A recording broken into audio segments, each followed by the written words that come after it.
Chapter 315. After leaving the teaching building, the three of them returned to the dormitory. When Yu-Kai took out the BMW car key and pressed the button, Zhao Liang looked at the BMW 525 with its four-corner lights lit up. His eyes almost popped out. "Be good. What a tycoon." Zhao Liang's gaze shifted to Yu-Kai with great difficulty as he praised. Yu-Kai's face was a bit proud as he said with a smile, "I'm not a nouveau riche, but we are studying in Shanghai, so we should have a ride. I had a better one at home, but I thought it was too ostentatious, so I bought it during the summer vacation." "How was it? This car can still be driven, right?" Zhao Liang gave a thumbs up and sighed. "More than that. It was simply a divine tool for picking up girls." Driving a BMW and sitting in a Mercedes-Benz, the beautiful girl was very happy. "I was originally planning on buying a car worth more than 200,000 to show off. Now that I see your car, I'm embarrassed to buy a car." Yu-Kai laughed and said, "It's all right. We're all brothers, so my car is your car. If you want to pick up girls, just tell me. As long as you don't shake the car in my car, you can drive however you want and take girls for a ride." "Car sex?"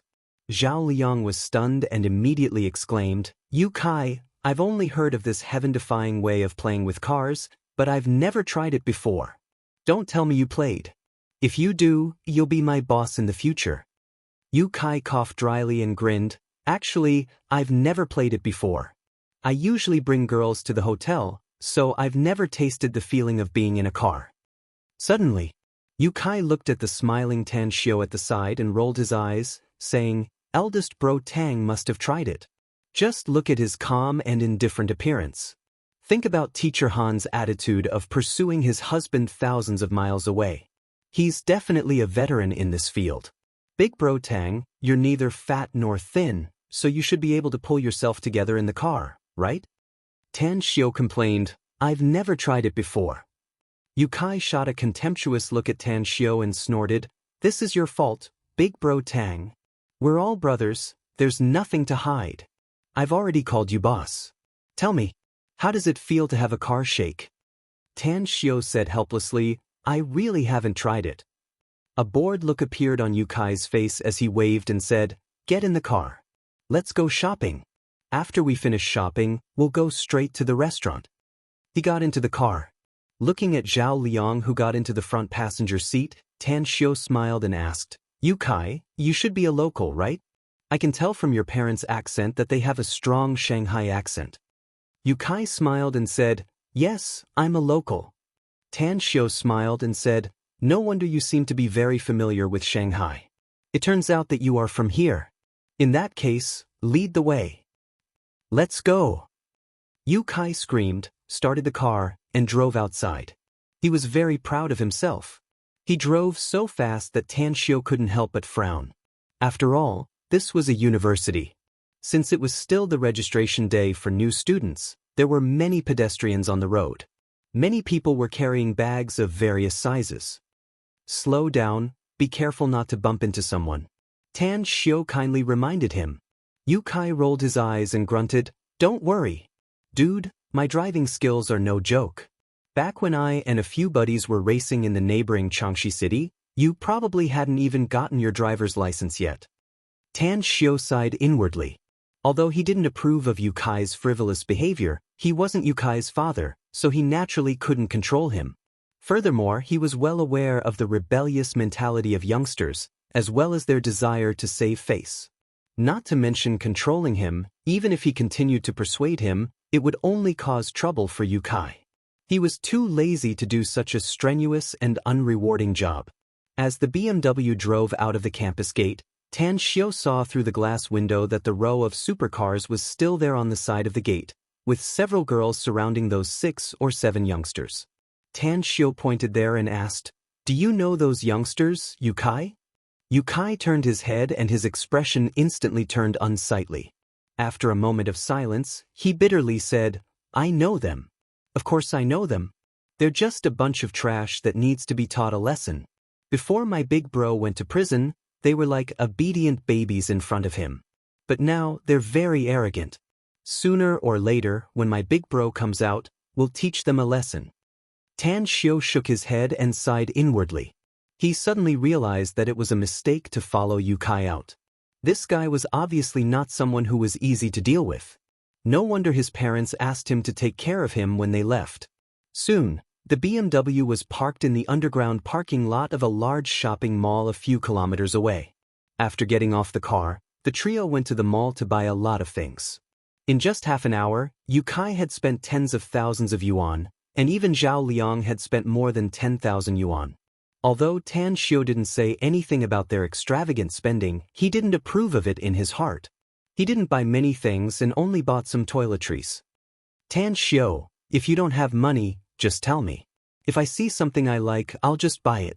We'll be roommates in the future, so don't treat each other like strangers, said Yu Kai generously. Tan Xiu said with a smile, I don't lack anything. Just buying some toiletries will do. Yu Kai didn't say much. He didn't care about money anyway. If Tan Xiu wanted to buy, he would pay. If not, he didn't bother to emphasize it. After buying things, Yu Kai said with a smile, let's go. I just called and booked a private box in Linchuan restaurant. Let's have a good drink at noon. Right? I don't know if those two guys from our dormitory have come. It'll be more lively if they come. Tan Xiu said, if they come and get along well with each other, I believe they'll rush over after seeing your note. Let's go. It was past 11 a.m. Linchuan restaurant's business was particularly booming. The first floor's hall was almost full. When the trio arrived, they found that there were still many people going upstairs. Zhao Liang, who was at Yu Kai's side, sighed and said, this restaurant is quite upscale. The cost should not be low, right? It's indeed not low. Even if I have some money in my hands, I'm afraid I can only come here to have a sumptuous meal every 3 to 5 days. This restaurant may not be comparable to the Yeyang restaurant, Taihe restaurant, or the Everlasting Feast Hall in Shanghai, but it can at least be ranked in the upper middle class. Shanghai also has an Everlasting Feast Hall. Zhao Liang was surprised. What do you mean by, also? Yu Kai was surprised. Don't tell me your Jingmen Island also has an Everlasting Feast Hall? Yes, and the threshold is very high, said Zhao Liang. I've gone there with my dad a few times. Unfortunately, my dad isn't a VIP there. Otherwise, he can simply enjoy the treatment of an emperor. Yu Kai couldn't help laughing and said, I've been to Shanghai's Everlasting Feast Hall a few times. It's really good. Unfortunately, it's a bit far from here. If it weren't for our classmates coming over, we could have gone there to eat now. The Everlasting Feast Hall? A playful arc outlined on the corner of Tan Xiu's mouth, and a bit of a smile could be seen on his handsome face. He didn't expect that he would hear this name from his classmates as soon as he arrived in Shanghai. He originally planned to visit Shanghai's Everlasting Feast Hall when he had time. 10 minutes later, as the three of them sat in the private room and the dishes were served, Yu Kai's cell phone rang. Yu Kai speaking, who are you looking for? I'm Hu Qingsong, staying in room 428 of Shanghai University's male dormitory. I saw the note you left. A voice with a thick northeastern accent came out of the phone. Yu Kai raised his brows and said with a smile, we're at Lin Chuan restaurant. Take a taxi after you leave the campus and you'll be able to get here in a short while. Wait for me. The phone was hung up. Yu Kai put away his phone and said with a smile, Hu Qingsong from our dormitory has arrived. He said that he'll be here soon. Judging from his accent, he seems to be from the northeast. Come, let's open the wine first. To celebrate our meeting among the hundreds of millions of people, let's have a toast first. Zhao Liang raised his glass and said with a smile, although I'm not in the same dormitory as you, our dormitories are separated by a corridor and our doors are facing each other, so we can be considered as brothers in the trenches. Yu Kai is paying for this meal, so I won't snatch it from him. Wait until the brothers from my dormitory arrive in the evening, then we'll have a gathering with your dormitory mates. I'll treat you to dinner and karaoke. Awesome. Yu Kai praised with a smile. Tan Xiu didn't say anything. He just raised his glass and clinked it with Zhao Liang's before gulping it down. This wine is good, isn't it? Zhao Liang said with a smile. When I came here, I stole my dad's good wine and hid it in the trunk of the car. You two are in luck. I'll give you 2 bottles of better wine later, Tan Xiu said with a smile. Yu Kai stared blankly for a moment before he immediately let out a smile. In his mind, Tan Xiu was not a child from a rich family. Otherwise, he wouldn't have been so frugal in the mall. Therefore, he regarded Tan Xiu's words as Tan Xiu's trying to save face and didn't take it to heart. Half an hour later, when almost all the dishes were served, Yu Kai looked at the time and asked with a confused expression, "Why hasn't Hu Qingsong arrived yet? Even if he ran here, shouldn't he be here by now?" Knock, knock. As his voice faded away, the private room's door was knocked. Immediately after, a dark-skinned and sturdy young man opened the door. After looking at the three people in the private room, he grinned and said, "I'm Hu Qingsong. I'm not late, am I?" Yu Kai and Zhao Liang got up one after another with strange expressions in their eyes. Tan Xiu, on the other hand, furrowed his brows with a puzzled expression in his eyes.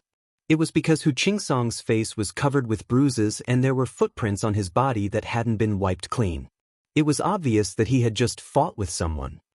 "I'm Yu Kai, brother. What are you doing here?"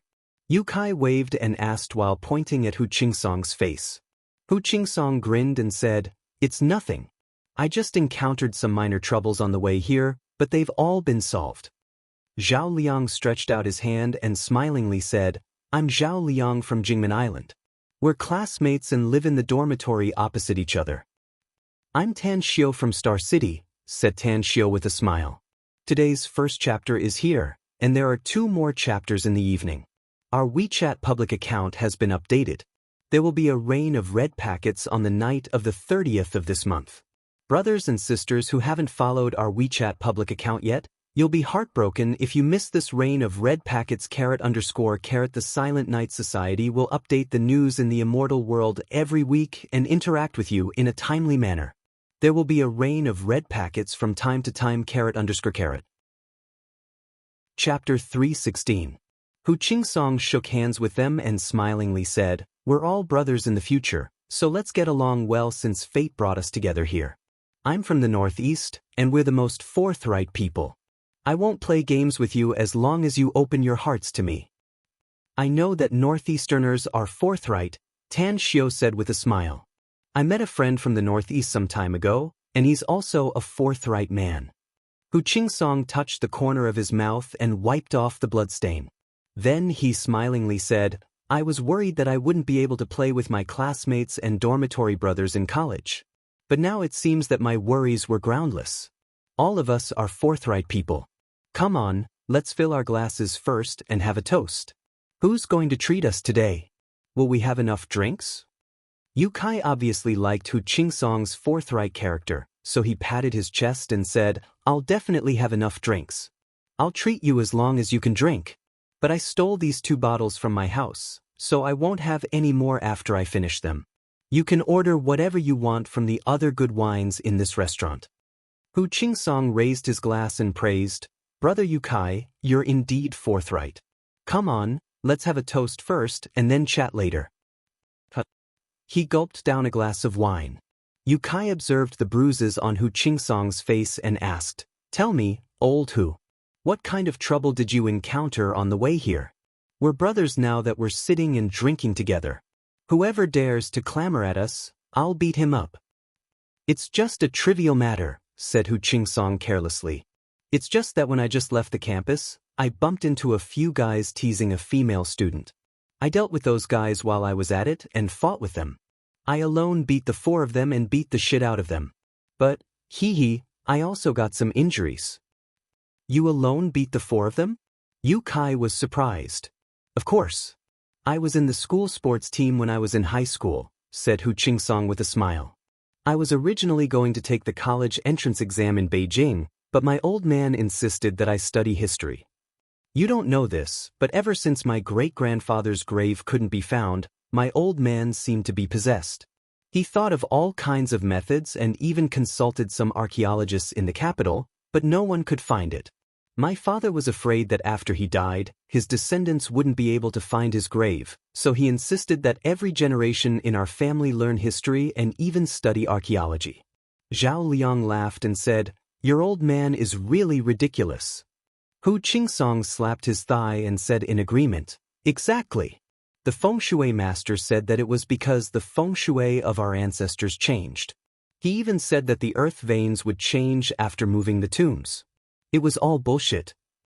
At that time, I almost asked my old man why did he want me to go to university? He might as well let me follow a feng shui master and become a half-immortal. Pfft, ha! Yu Kai and Hu Qingsong burst into laughter. Although Tan Xiu was also smiling, he was pondering over the words Hu Qingsong had said, moving the tombs and changing the veins of the earth. He knew array formations, so he naturally knew what the change of the earth veins meant. The feng shui that could cause the earth veins to change due to the natural environment was either very ominous or very auspicious. Tan Xiu was silent for a moment and then asked, "Can I ask you something, Hu Qingsong?" Hu Qingsong waved and said, "Ask away if you have anything to say, Brother Tang." Tan Xiu said, "Did something big happen in your family ever since the ancestral grave of your ancestors couldn't be found? Was it a funeral or a happy event?" Hu Qingsong stared blankly for a moment. He frowned and thought for a few seconds before replying, "No, it's not a funeral. But some happy events happened in my family a few times. My big brother got a wife, and she's a great beauty. My sister-in-law also gave birth to twins. Those two little guys are strong, and they'll definitely be able to fight like me in the future. That's right, there's also my father who made a small fortune in his business. Hee. I originally planned to treat my classmates to a meal today, but I didn't expect that Yu Kai would beat me to it." Tan Xiu finally understood. It seemed that the change of the earth veins of the grave was not a bad thing, but a happy event instead. Bim! The private room's door was kicked open from the outside. More than a dozen youths in strange outfits took out steel pipes and knives from their bosoms and blocked the 4 people inside. Immediately after, several youths with black and blue noses and swollen faces came in behind a middle-aged man. "Brother Hu, it's the one with the bruises on his face." One of the youths angrily shouted. The middle-aged man glanced at Hu Qingsong and sneered, "Kid, are you the one who injured our little brothers?"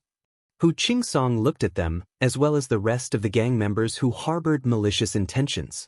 He suddenly slapped the table and pointed at Yu Kai, Tang Xiu, and the other two, cursing, "Fuck! This big daddy thought you called those people. It turns out they were called by these wretched bastards. What's the matter? I haven't beaten the 3 of you yet. Do you want to do the same when you see others looking for trouble with me?" Yu Kai and Zhao Liang were stunned.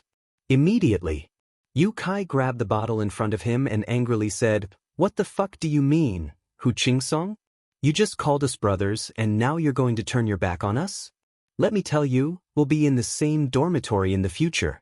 If anyone dares to provoke you, I'll kill him." Zhao Liang's face was obviously full of fear. He leaned back toward Yu Kai and grabbed a bottle. Upon seeing that Hu Qingsong still wanted to speak, Tan Xiu secretly sighed inwardly. He patted his shoulder and said, "All right, stop acting. I know you deliberately said those words because you don't want to implicate us. However, since we're all classmates, we naturally have to unite against the outsiders. Aren't they just some hooligans? Just send them away." Clap, clap, clap. The middle-aged man applauded and said, "That's right. There aren't many little brothers like you who are loyal to each other these days. However, you must pay a price for being loyal to each other these days. Do you think you can walk out of this box with just the 4 of you?" Hu Qingsong coldly snorted and said, "It's not up to you to decide whether we can walk out or not. I'll definitely kill whoever fucking dares to make a move." The middle-aged man sighed and said, "I originally wanted to talk to you, but I didn't expect you to be so unappreciative. Do it. Beat them to death." In an instant, more than a dozen young thugs brandished the steel pipes and knives in their hands and attacked Hu Qingsong and Tan Xiu at the outermost area. The other 5 or 6 young thugs also attacked Yu Kai and Zhao Liang. Tan Xiu sighed inwardly. He instantly grabbed Hu Qingsong's shoulder and pulled him inside, changing positions with him in an instant. With a kick, he directly kicked the young hooligan in the stomach, sending him flying and crashing into the 2 young hooligans behind him. Bim, bim, Tan Xiu conveniently grabbed a steel pipe. Every time he whipped it, a young thug's head would bleed. Most importantly, he directly flipped the dining table and smashed the 5 or 6 thugs who went to beat Yu Kai and Zhao Liang. The middle-aged man's complexion changed. He pulled out a dagger from his waist and dashed toward Tan Xiu. Scram! Tan Xiu fiercely kicked the man's chest and punched his arm. As the middle-aged man's dagger fell to the floor, Tan Xiu slapped him down. All of you stop. The 5 or 6 young thugs crawled up from the floor and slowed down after hearing Tan Xiu's words. Tan Xiu lifted his leg to step on the middle-aged man's face and sneered, "None of you can leave. You've disturbed our meal today. If you don't give us an explanation, I'll either break your legs and make you crawl out of here, or apologize to us and make up for our losses today."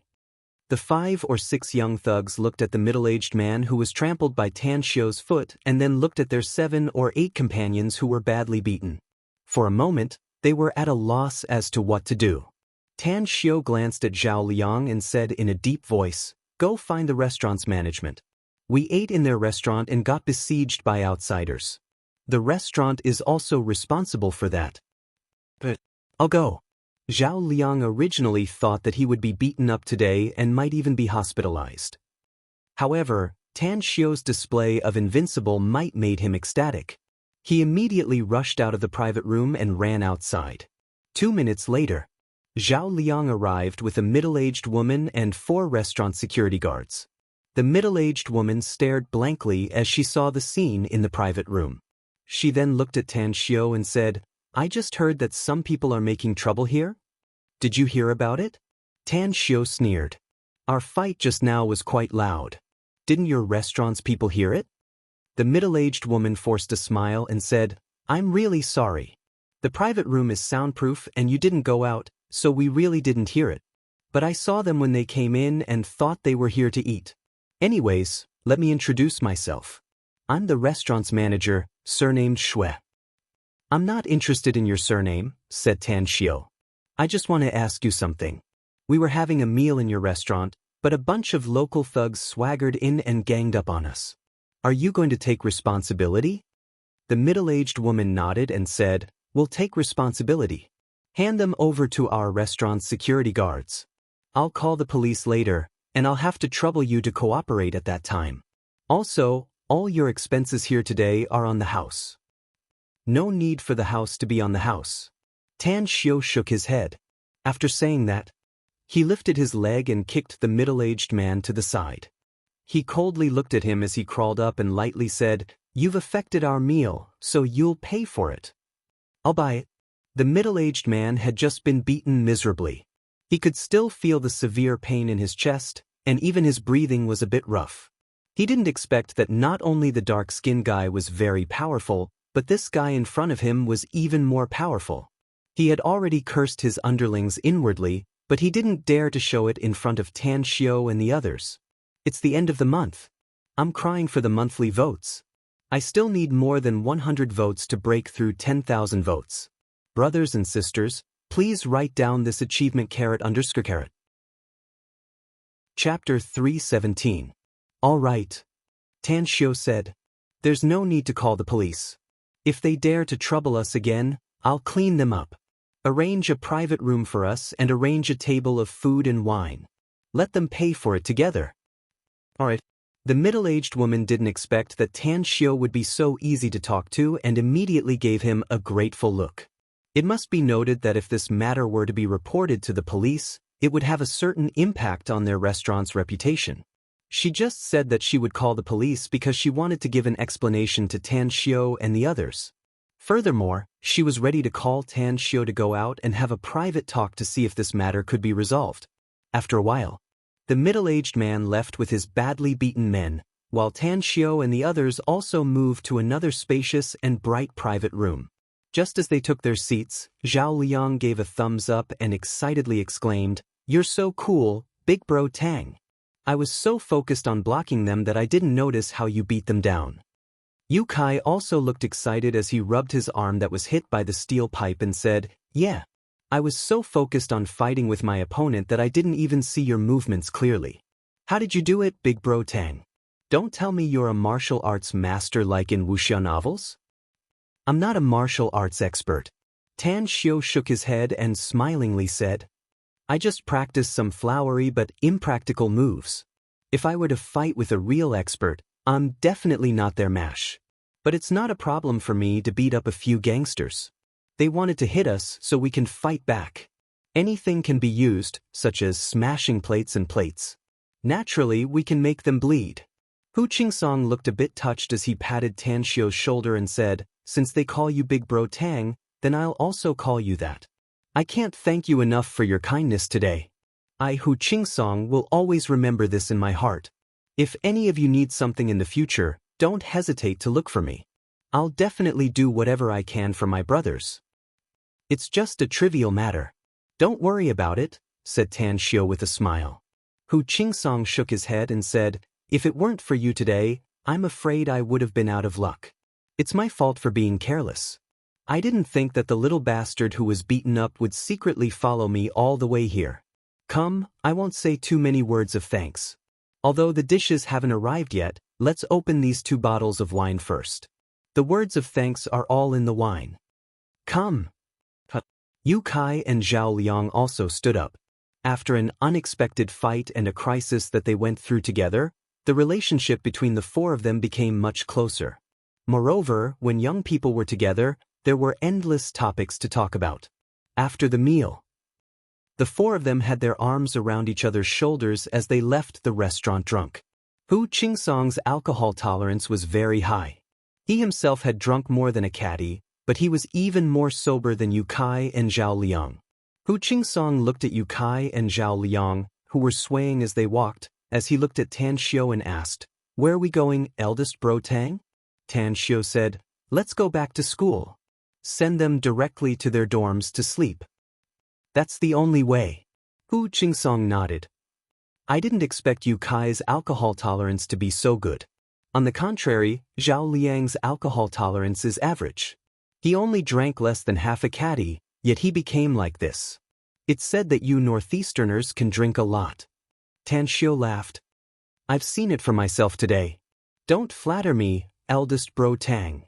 Hu Qingsong forced a smile. "Although I think I can drink a lot more than a caddy of wine, I'm far worse than you. When we were drinking, I noticed that you drank a lot more than me, but you acted as if nothing had happened. I suspect that you won't get drunk even if you drink more than a caddy."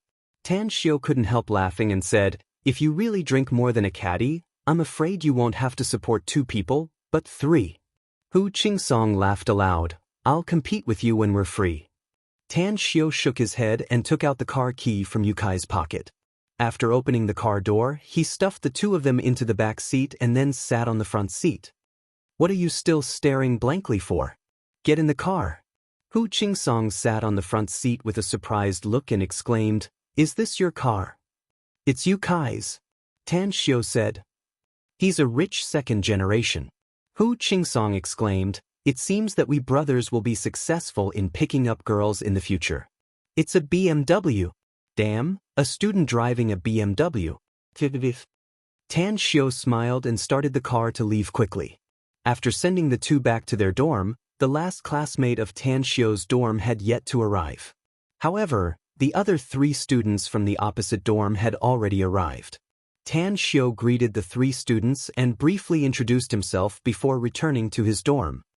"What's your plan this afternoon, Brother Tang?" asked Hu Qingsong curiously. "I'm going out for a stroll," Tan Xiu said with a smile. "It's my first time coming to Shanghai, so I haven't had a good time to play. When school reopens, there won't be much time for me to go out for a walk."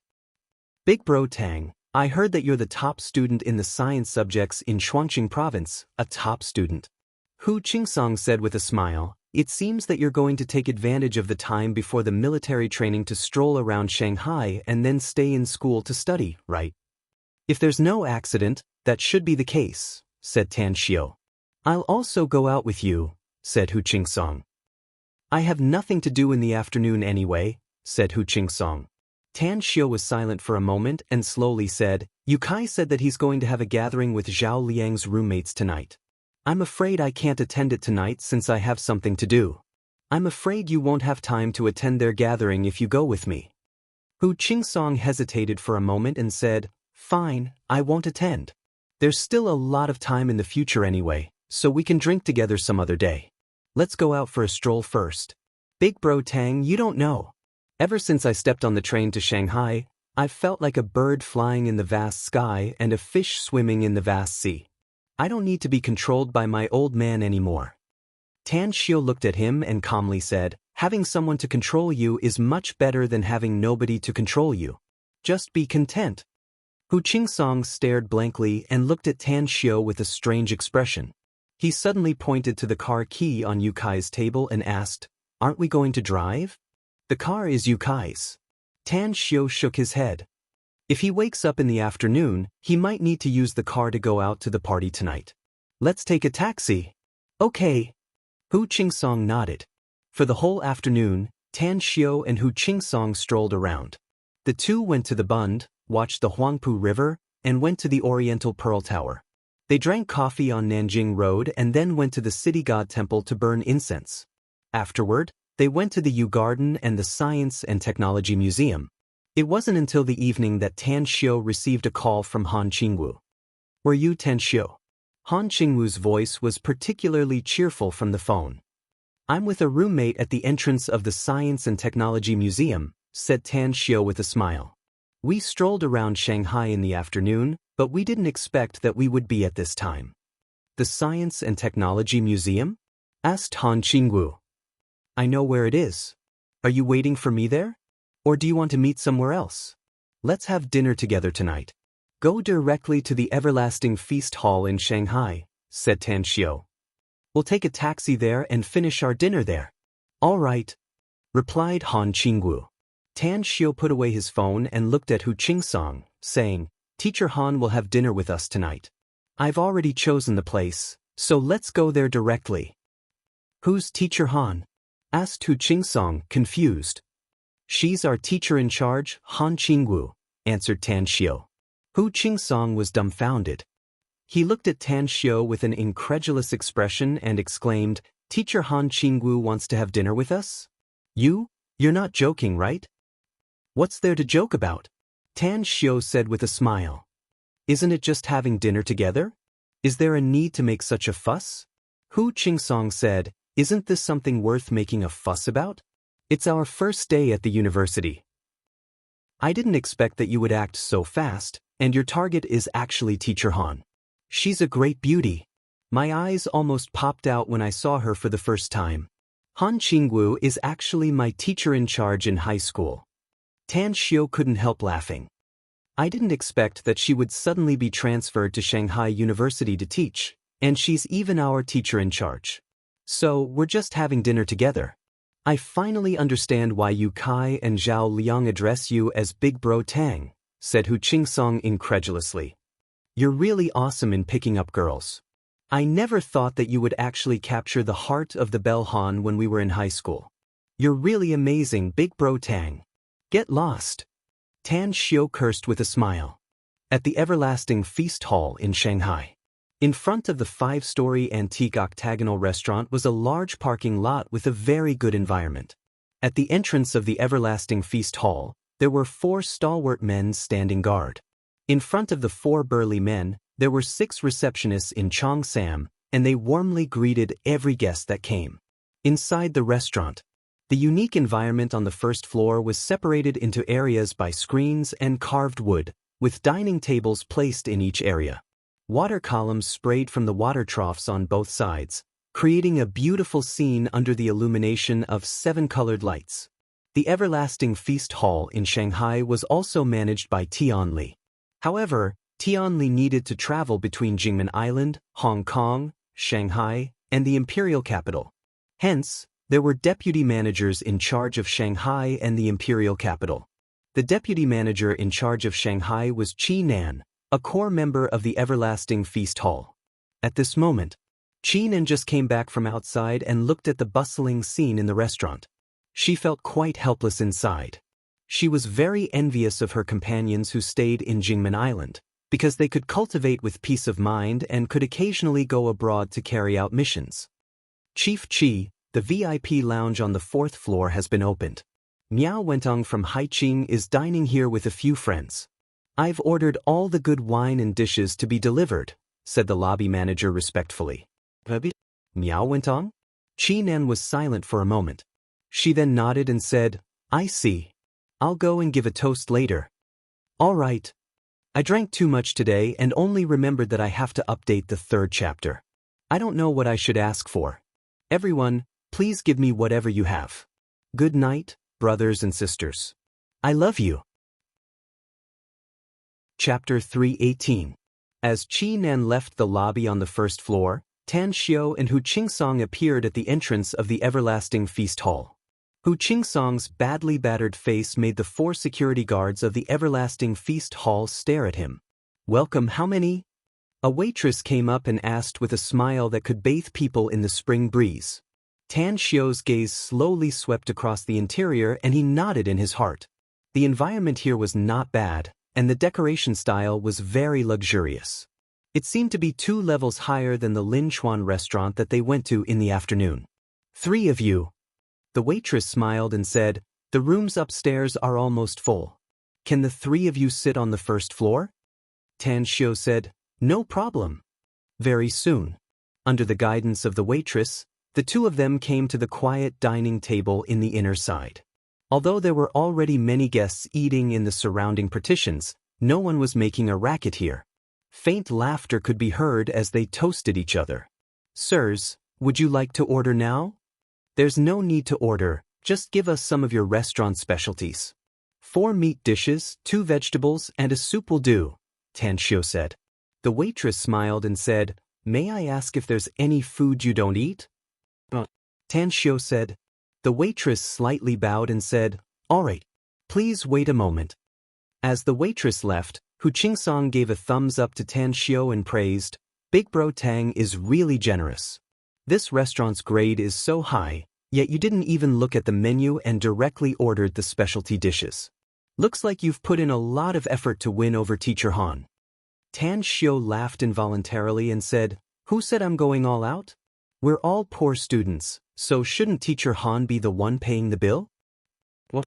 Hu Qingsong was stunned and said incredulously, how can we let a woman treat us to dinner? Even though she is a teacher and we are students, we are only a few years apart. Big Bro Tang, if you don't have enough money, today's meal is on me. Male chauvinism. Tan Xiao smiled bitterly in his heart. What made him most speechless was that did he look like he was short of money? Yu Kai thought that he was poor, and so did Hu Qingsong. However, he didn't like to be too high profile, and he didn't like to show off his wealth. Therefore, he didn't bother to explain Hu Qingsong's misunderstanding. Instead, he smilingly said, I'm just joking with you. How can I let Teacher Han pay for this meal? You don't have to pay, just eat and drink to your heart's content. Alright. In any case, if you don't have the money, just let me know, Hu Qingsong said straightforwardly and then dropped the subject. In the past few years, his family had become a lot wealthier than before, but it was his first time coming to such a high-class restaurant. Therefore, he didn't explode with his loud voice, and his boorish personality was restrained a lot. The VIP lounge on the 4th floor. Miao Wentong was drinking with a few friends from the business world. Big bosses of their statuses did not boast like ordinary men in the marketplace. Instead, they maintained their demeanor and talked cheerfully about business matters. Bang bang! A knock on the door interrupted the conversation of the 4 people inside. Then, the door was pushed open. Chi-Nan came in with a bright smile on her face and 2 bottles of good wine in her hands. I hope I'm not disturbing you? Said Chi-Nan with a smile. Upon seeing Chi-Nan's arrival, the few local businessmen in Shanghai immediately exchanged dismayed glances with surprised expressions. You are? Asked Miao Wentong with a surprised expression. I'm Chi-Nan, the deputy manager of the Everlasting Feast Hall's Shanghai branch. According to the rules of our Everlasting Feast Hall, the person in charge of the restaurant must come and toast every distinguished guest who comes to dine. And Boss Miao, you're our distinguished guest among distinguished guests. Miao Wentong knew about the toast. But, Miao Wentong got up and shook hands with Chi-Nan. Then, he asked with a puzzled expression, Chief Chi, distinguished guest among distinguished guests? What does that mean? I only know that the Everlasting Feast Hall has distinguished guests, but I don't understand what distinguished guests among distinguished guests are. The headquarters in Jingmen Island just sent a message that you and Boss Xiaomingzhen are distinguished guests among distinguished guests of our everlasting feast hall. It's because you're a friend of our boss. Miao Wentong asked in surprise, your boss? Gu Xiaoxue? The new boss of our everlasting feast hall is called Tan Xiu. Qi Nan shook her head and smiled. Tan Xiu? Miao Wentong's tone was raised as disbelief burst out from his eyes. Miao Wentong was perfectly aware of what kind of existence the everlasting feast hall was. He was also unaware of Gu Xiaoxue's strength. Yet, Tan Xiu had indeed broken through the 1,000 revolution array of the everlasting feast hall.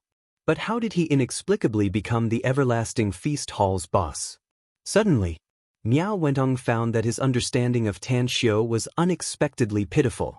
However, at this moment, he finally understood why he inexplicably became the distinguished guest among the distinguished guests of the everlasting feast hall. Qi Nan opened a bottle of wine and filled the cups for them.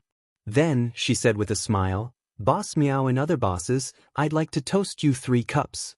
I hope you'll enjoy your meal and drink well in our everlasting feast hall. Alright, come. After drinking the 3 cups of wine, Miao Wentong forced a smile and said, I really didn't expect that Brother Tang would become the everlasting feast hall's boss. I already knew that he's very powerful and mysterious before. But now, it seems that I've underestimated him. I don't even dare to imagine what kind of high achievements he will achieve in the future. Our boss is naturally a dragon among men, said Qi Nan with a smile. It's only a matter of course for him to have high achievements in the future. Zhang Yueming was the boss of Shanghai's New Sun Group with a net worth of tens of billions of yuan. He was also the vice president of Shanghai's Chamber of Commerce and had a very high status in Shanghai. With a surprised look on his face, he asked, Chief Qi, we've been living in Shanghai for a long time, so we don't know much about your everlasting feast hall. Can you tell me about the situation regarding the everlasting feast hall's VIP guests? Boss Miao will tell you about this. Qi Nan said with a smile. I still have other things to do, so I won't disturb your meal. Goodbye. After that, Qi Nan turned around and left with a smile. Zhang Yueming then looked at Miao Wentong and asked, Old Miao, tell us about it. You only know that I'm a businessman, but you don't know that I'm a martial artist, right? The Everlasting Feast Hall's headquarters is in Jingmen Island. Although they usually keep a low profile, the Everlasting Feast Hall's heritage is deep and unfathomable. Their headquarters manor has an array called the 1,000 Revolution Array. This array. A few minutes later, the other 3 understood the whole story from Miao Wentong's explanation. They were surprised and had a strong interest in this mystical Everlasting Feast Hall. Looking at the trio's expression, Miao Wentong said with a smile, You only need to know about this matter, but don't spread it out. Although it's not a secret, it's very easy to lose one's life if it attracts a lot of people who know some half-assed martial arts to break the array. Don't worry, we understand, said Zhang Yuan. But this Everlasting Feast Hall's boss, Tan Xiu, who is he? From your conversation with Chief Qi, your relationship with Tan Xiu is not ordinary. Miao Wentong's expression turned serious. After a moment of silence, he seriously said, Everyone, Tan Xiu is indeed my friend. We got to know each other in Jingmen Island and went through a few things later, forming a very good friendship. In other words, he once saved my life. We've known each other for more than 20 years, so I'll tell you something from the bottom of my heart. Speak, said Zhang Yueming. Tan Xiu is very powerful. As for how powerful he is, even I'm a bit afraid of him. He's also very mysterious. Every time I come into contact with him, he always gives me a big shock. As far as I know, he'll be studying at Shanghai University this year and should be here by now. I hope you local bullies don't provoke him, else I'm afraid you'll end up miserable. Zhang Yueming stared blankly and couldn't help laughing. Old Miao, are you kidding me? The Tang Xiu you're talking about is just a freshman? Gu Changmin, the Dingshan Media's boss, also laughed and said, Yeah. Old Miao, are you kidding me? Even if he's a high school student, how powerful can he be? I'm afraid the elders in his family are very powerful, no? Miao Wentong looked at the duo, who were at a loss whether to laugh or cry. They didn't believe him at all.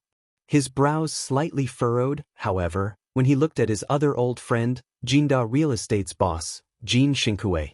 Because Jin Shinkue was frowning with a thoughtful look on his face.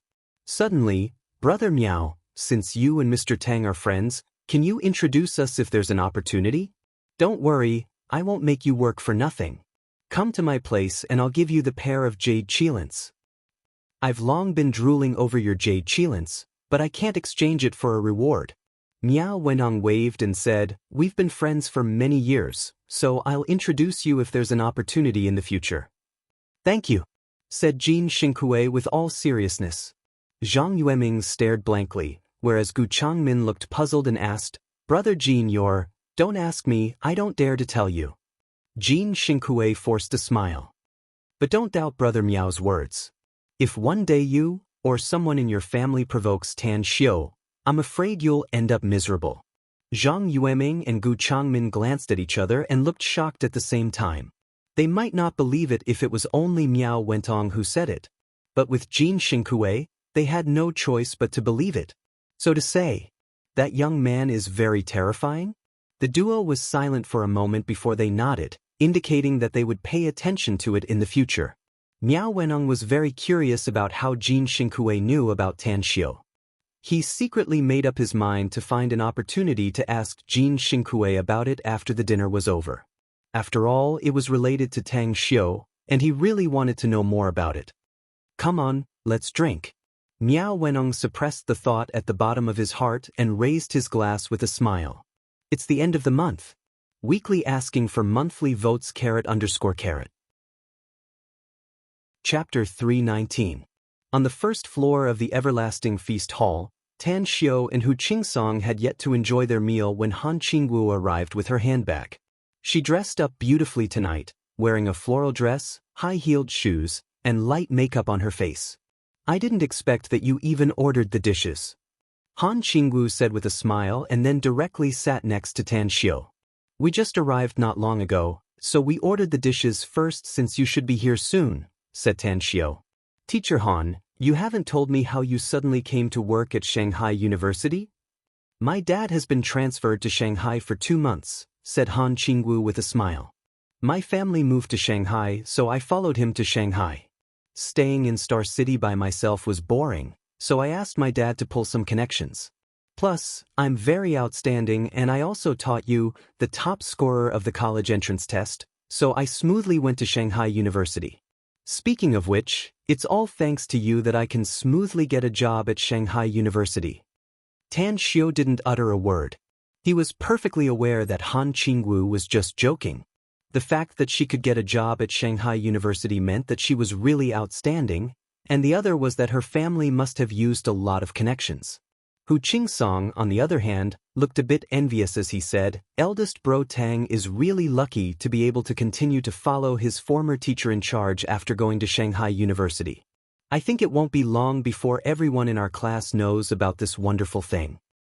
As long as you don't let your imagination run wild and don't talk nonsense, said Tan Xiu snappily. That's right, said Han Qingwu with a smile. Tan Xiu and I have a pure teacher-student relationship, and anyone who talks nonsense is really filthy. Besides, I'm much older than you. You can't say that, Teacher Han, said Hu Qingsong with a chuckle. Your relationship is too special, so it's normal for others to have wild imaginations. Also, a woman is 3 years older than herself. You look almost the same age as us, but your real age is probably only a few years older than us, no? You're the perfect wife. You don't know, but I heard that Yu Kai threatened to pursue you when he saw you. Han Qingwu couldn't help laughing and said with a smile, you bunch of kids, honestly studying in school is the right thing to do. What nonsense are you imagining in your head? Hu Qingsong said with a deadpan expression. Teacher Han, stepping into the university is equivalent to stepping into society. Haven't you heard of it? University was a microcosm of society. Here, one would experience a new beginning of life, and also an ending point. It seems that even university students can get married, right? Han Qingwu laughed and said, you don't have a career and rely on your parents' money to support your wife? Ugh. Hu Qingsong's face froze, and he didn't say another word. Tan Xiao smiled and said, "All right, let's not talk about this topic. Let's eat and talk while eating." 10 minutes later, halfway through the dinner, Han Qingwu seemed to be a little tired. She put down her chopsticks and rubbed her shoulders, saying, "I used to think that being a university teacher was very easy.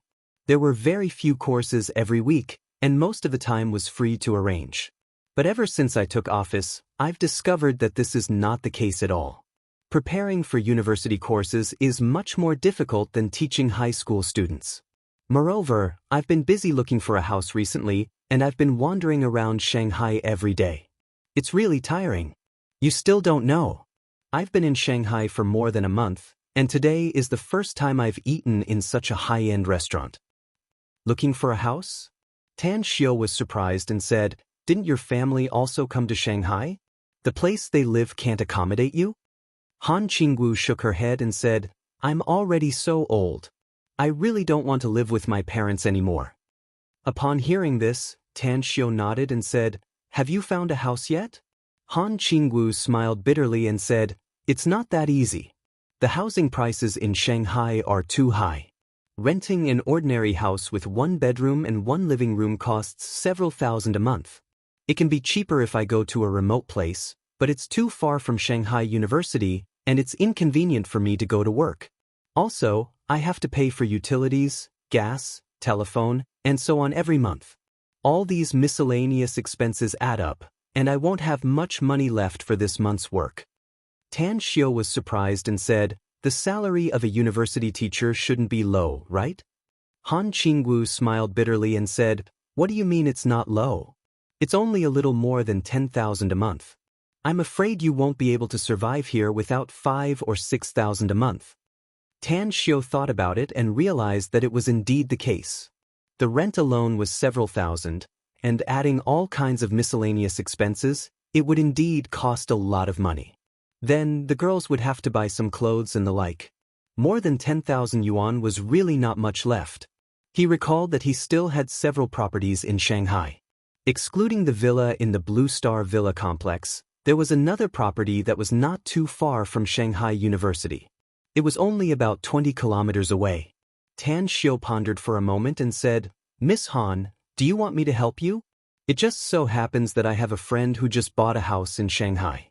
But because he's going abroad, he has to leave the house before living in it. He can't sell it for a while, and he wants to wait for the price to appreciate before selling it. So, do you want to live there first?" Han Qingwu stared blankly and quickly asked, "Is it close to Shanghai University?" "How about the rent? It seems to be more than 20 kilometers away from Shanghai University," said Tan Xiao. "It's not too far in such a big city. The rent doesn't matter. I have a good relationship with that guy, so I can just give him some money." Han Qingwu tentatively asked, "It's not too far. But the rent? Is 3,000 yuan a month okay? I really can't afford it anymore." "No problem," Tan Xiao said with a smile. "He actually wants to find someone to look at the house for him, and the rent is fine. So, if you really decide, I'll go to him tomorrow to get the key. I can take you there tomorrow afternoon. If you're satisfied, you can live there later." Han Qingwu clapped and happily said, "You're really my lucky star, Tan Xiao." "That's right, how about the house? How big is it? How many rooms and living rooms?" "I don't know the specifics," said Tan Xiao with a smile. "Let's go there tomorrow." "All right," Han Qingwu happily said. The business of Shanghai's everlasting feast hall was booming. After staying in the office for a while, Qinan couldn't sit still. She was a restless woman, and staying in Shanghai's everlasting feast hall was already uncomfortable. Staying in the office would definitely be a torture for her. She wandered upstairs twice and then came to the first floor. She wandered in front of the bar and looked at the busy staff. Feeling bored, she grabbed her mobile phone and dialed her boss's number. "Big Sis Lily, are you busy?" "No." Tian Li's voice came out of the phone. Leaning on the bar counter, Qinan yawned and said, "Big Sis Lily, why don't you come to Shanghai to work if you're not busy? I'm dying of boredom here."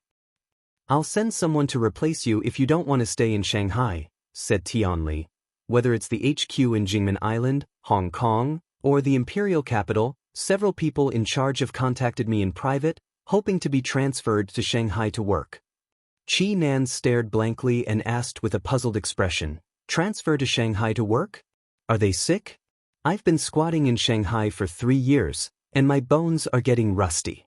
If I go on like this, I dare say I'll soon suffer from depression." A bit of a smile was revealed in Tian Li's tone as she said, "All right, it's a deal then. I'll transfer you back in a few days. As for the big opportunity in Shanghai, leave it to others." "Wait, Big Sis Lily, what do you mean by the big opportunity in Shanghai?" asked Shinan quickly. "It's nothing," said Tian Li with a smile. "It's just that boss has gone to Shanghai to study at the university, so he should be visiting our everlasting feast hall soon.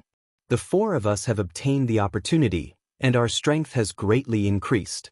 I originally thought that if you can serve boss well, you might also get that opportunity. But you insisted on transferring back, so I can only leave this opportunity to others." "That's right. I'm really a pig brain. No. My dear Big Sis Lily, please don't transfer me back. Although I'm about to go crazy from boredom here, I still insist on maintaining it. I can do it, no problem. I will definitely take care of the restaurants here in Shanghai in an orderly manner. By the way, I saw a new Hermes bag a few days ago. I think it's very suitable for you. I'll buy it and send it to you when I have time," said Chinan with an obsequious smile. "I like Hermes bags the most," said Tianli with a smile. "I'll definitely buy it." "You?" Chinan quickly said. But before she could finish her words, she abruptly stopped. Her eyes paused on the 2 men and a woman who came not far away, and finally locked on the handsome young man. In a flash, Chinan raised her arm, rubbed her eyes and murmured, "Big Sis Lily, I want to see boss." Tianli quickly asked, "What did you say? Boss went to the restaurant?" "I'm not sure yet," said Chinan quickly. "I'll hang up first. I'll contact you later." After that, she quickly hung up the phone and opened the photo album on her mobile. After looking at the photo, she immediately confirmed that the young man was the boss. In the aisle, Han Qingwu said with a smile, "You 2 must not fight with me. I'll pay the bill today. If you want to treat me later, we can eat at the school cafeteria." Hu Qingsong shook his head and said, "What you said is wrong, Teacher Han. We may be poor students, but we can still treat our teacher to a meal. Besides, we're men. How can we let a lady pay for a meal?" "Don't be a male chauvinist," said Han Qingwu with a smile. "It's not a problem for me to treat you to a meal. If you want to show off, wait until you have a job and earn money. You can choose a place to treat us." "All right, cut it out," Tan Xiu said with a smile. "I'm the one who picked the place, so naturally, I'm the one who will pay. I may be poor, but it's not a problem for me to treat you to a meal. Hello, boss." A burst of fragrant wind blew as Chinan came with a bright smile. "Dear friends, what kind of novel do you want to read? Please leave a message in the book review section. Quiet Night will fulfill everyone's wish on the WeChat public account _. Chapter 320. Tan Xiu slightly furrowed his brows. He didn't expect that someone from Shanghai's Everlasting Feast Hall would recognize him.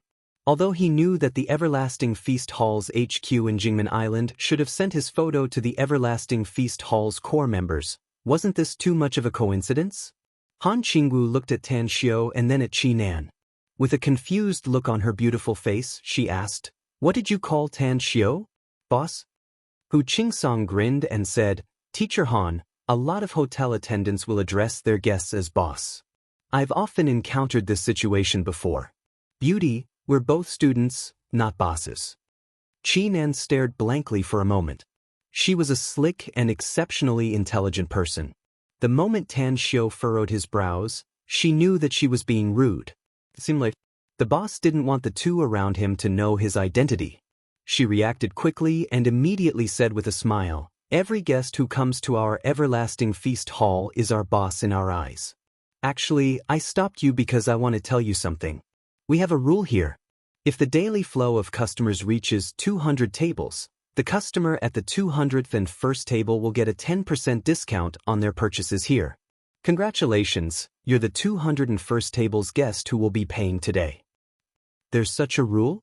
Hu Qingsong was surprised. Qi Nan inadvertently glanced at Tan Xiu and found that Tan Xiu's furrowed brows stretched out, so she immediately replied with a smile.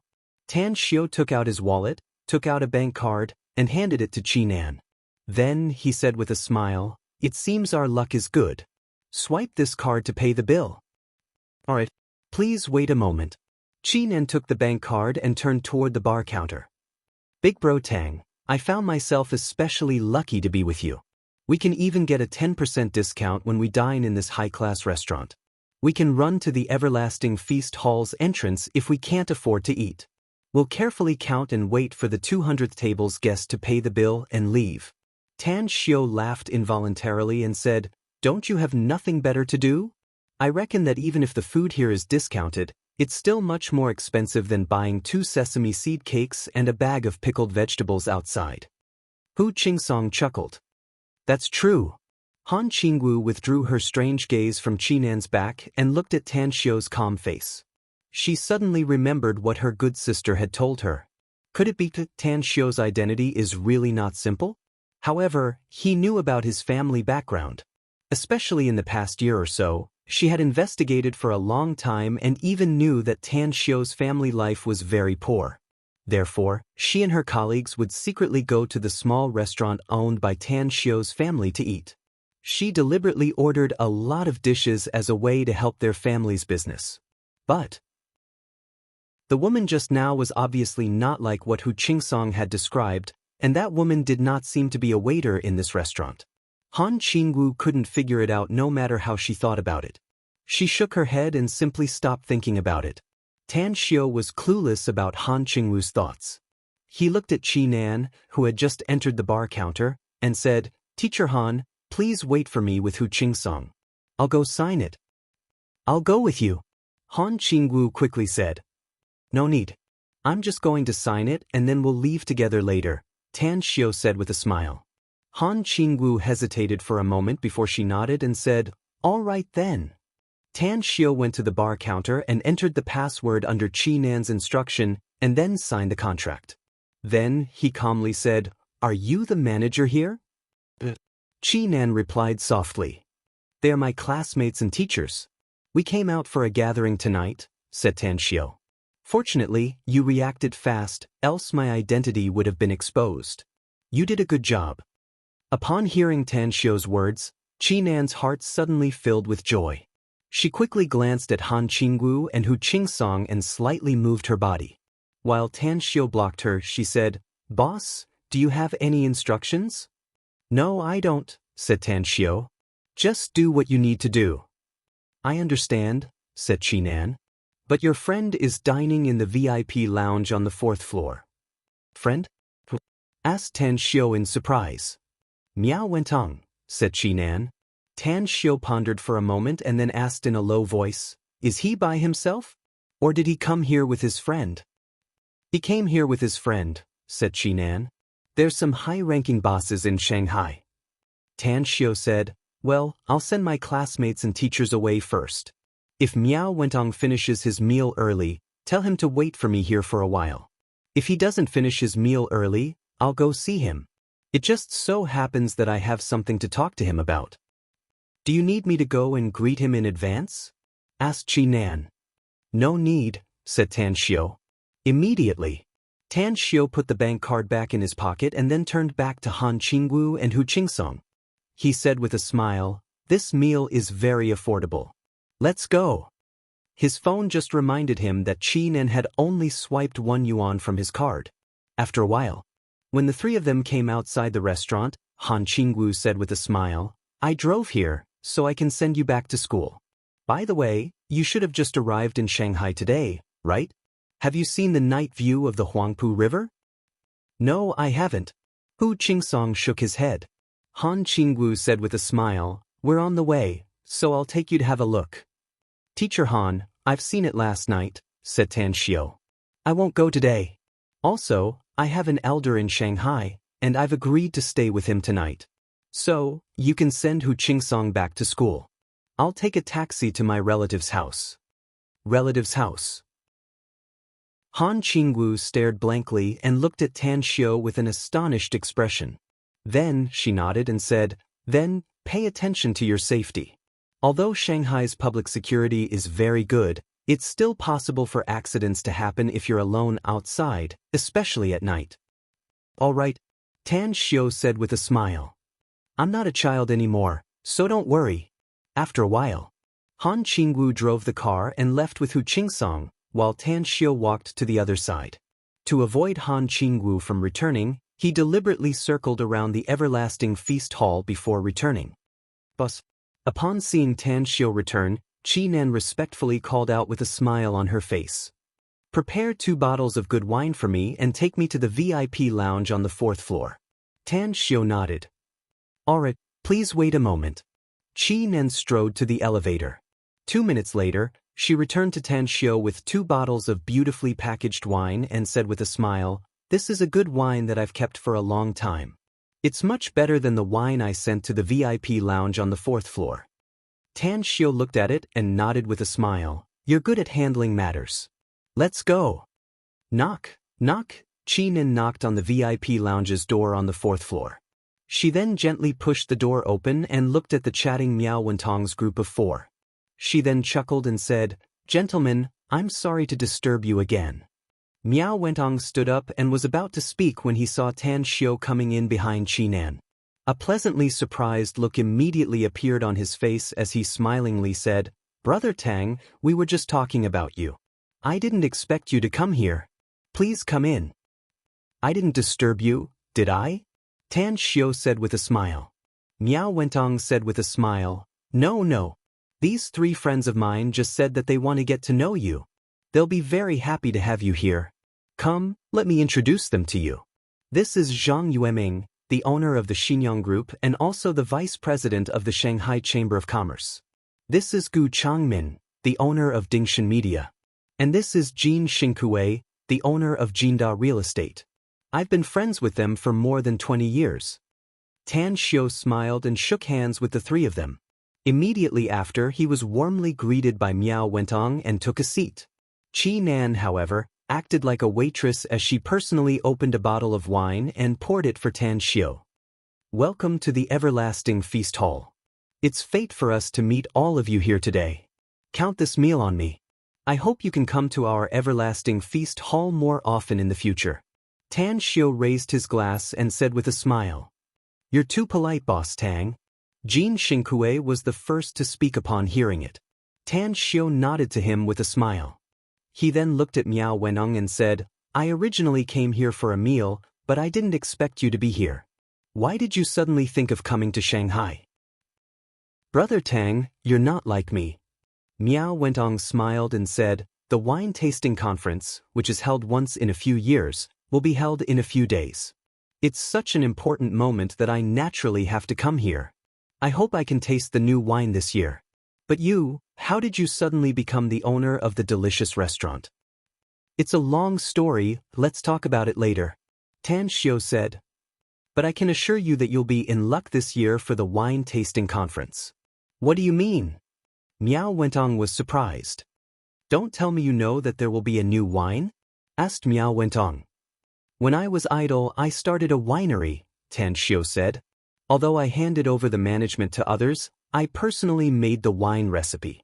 I'll naturally give you a pleasant surprise during the wine tasting conference. Miao Wentong said with a strange expression, I heard you say before that you can brew wine. But I didn't expect you to open a winery. If the wine produced by your winery is really good, I'll help you contact those wine wholesalers. I guarantee you won't have to worry about the sales. Tan Xiu shook his head and said, I appreciate your kindness, but I'll help you contact the wine wholesalers. The wine produced by our winery will only be sold in our exclusive stores in major cities across the country. It seems that Brother Tang is very confident. Miao Wentong said with a smile. Jin Xingkue suddenly interjected, Boss Tang, since you have a wine business and I'm also a wine lover, I'll book a batch of good wine from you first. As for how much I want, 50 million. What? Miao Wentong was stunned, while Zhang Yueming and Gu Changmin were also dumbfounded. What does this mean? How is this Jin Xingkue selling wine? This is obviously flattery? Tan Xiu was silent for a moment. Then he suddenly grinned and said, I didn't intend to sell it in this way. But since Boss Jean has spoken, I can't refuse. The price of my wine is 10,000 yuan per bottle, but you're an exception. I'll give you a 20% discount. Let's make an agreement first, only this time. I'm very grateful to all the brothers and sisters for your recommendation votes and monthly votes. Today's third update will be presented. Chapter 321. Jean Xinghui didn't care about the price of the wine at all. What he cared about was making friends. Others might not know how terrifying Tan Xiu was, but he was perfectly aware of it. Making friends with Tan Xiu wouldn't bring him any harm even if there were no benefits in the future. Alright, Boss Tang has the final say on everything. Tan Xiu said with a smile, Boss Jean is a straightforward person. I didn't expect that I would meet such a straightforward person as soon as I came to Shanghai. If you don't mind, just call me Tan Xiu. Or, you can call me Brother Tang like Brother Miao does. Jean Xinghui was overjoyed. He quickly got up and grabbed the wine bottle to fill Tan Xiu's cup. Then, he said with a cordial smile, I'm indebted to Brother Tang for thinking so highly of me. Although it's our first meeting, I feel like old friends with Brother Tang at first sight. Come, let's have a drink. Tan Xiu didn't decline. He clinked glasses with Jean Xinghui and downed it in one gulp. Zhang Yueming and Gu Changmin were extremely puzzled by Jean Xinghui's actions and blatant fawning. They really couldn't figure out why Jean Xinghui, a powerful figure in Shanghai, would show goodwill to Tan Xiu again and again, even lowering his status to fawn on him. What did he know? Both of them were smart people. Even though they couldn't figure it out, the importance they attached to Tan Xiu grew stronger. Zhang Yueming smiled and raised his glass, saying, Boss Tang, Brother Jean has always had a good eye. Since he has ordered a batch of wine from you, then we'll also benefit from it. I'll also order 50 million bottles. Do you have any problem with that? I also want to order 50 million bottles in advance, Gu Changmin also said.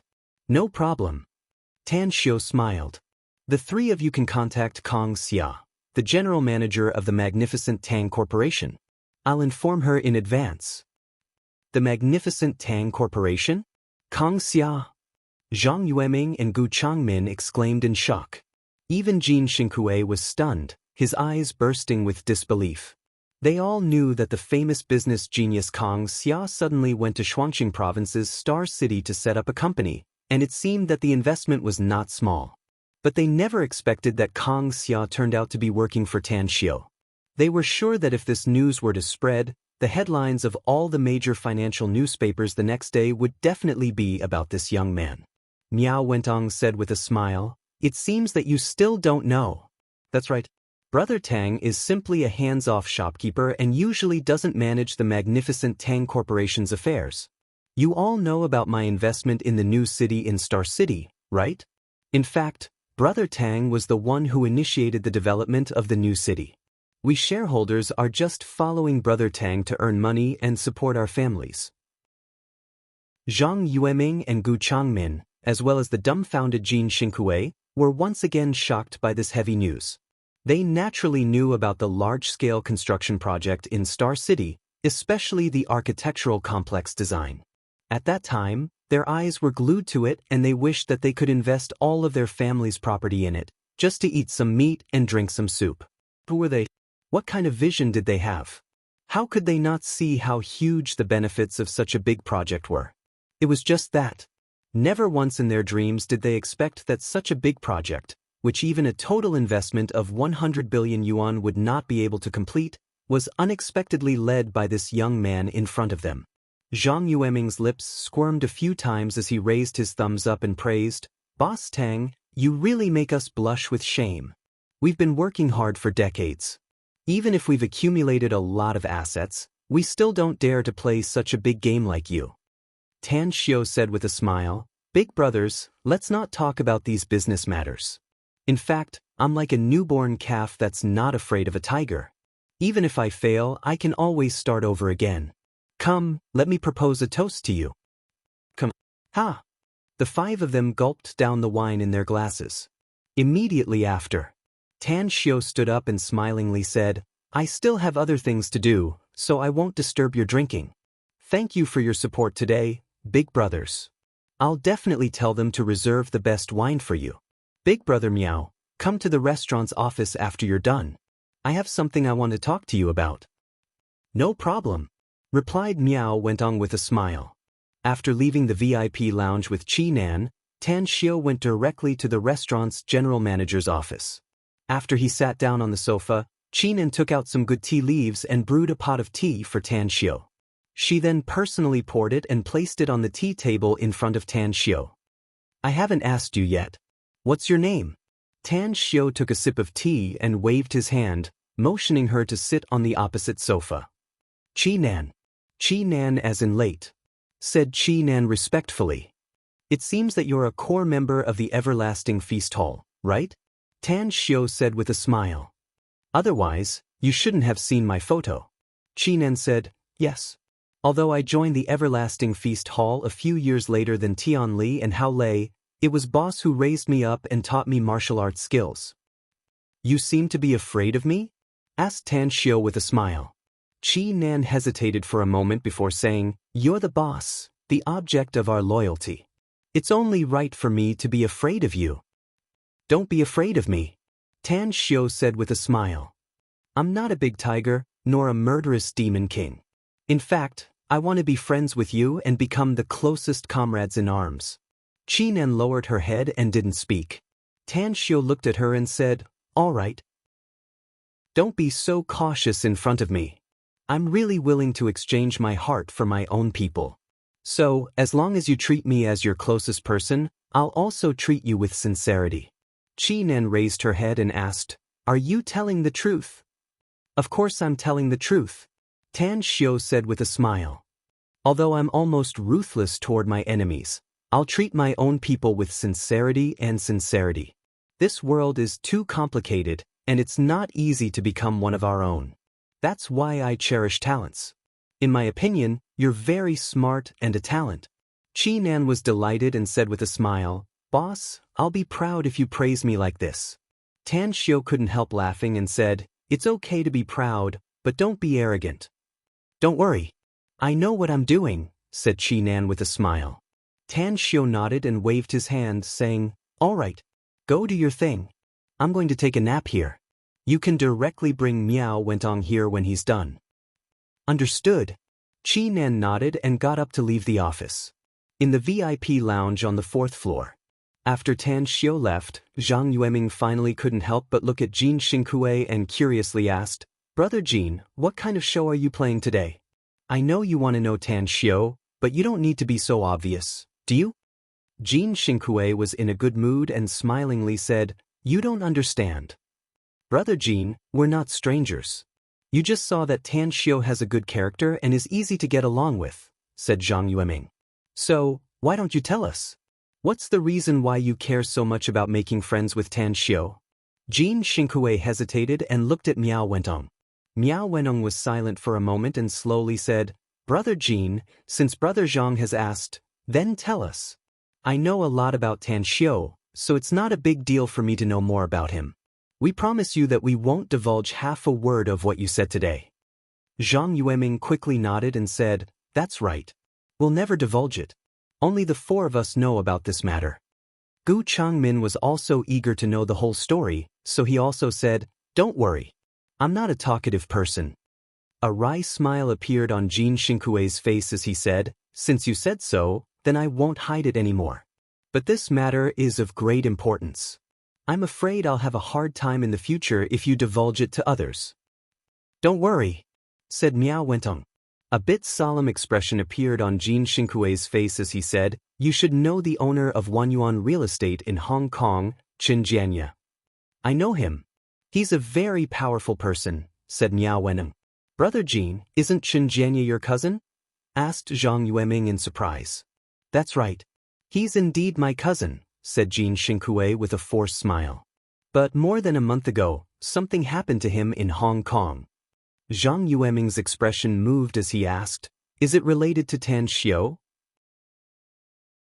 Jin Xingkue nodded and said, that nephew of mine offended Tan Xiao and got beaten up. He was even arrested and brought to the Everlasting Feast Hall. My cousin has a very strong character. As a result, He had a conflict with the people of the Everlasting Feast Hall in Hong Kong. Tan Xiao was in the Everlasting Feast Hall at that time, and it was his actions that made me afraid. What exactly happened? Asked Zhang Yueming hurriedly. Don't worry. Listen to me slowly, said Jin Xingkui in a deep voice. There were a total of 4 young men who offended Tan Xiao. They were, 4 or 5 minutes later. Jin Xingkui told the whole story and finally said with a forced smile, 49% of Wanyuan Real Estate's shares as compensation. My cousin has painstakingly trained his men for so many years, yet most of them were killed. The other clans weren't any better. Tell me, is Tan Xiao scary or not? Scary. Zhang Yueming and Gu Changmin gulped down their saliva, their voices somewhat trembling.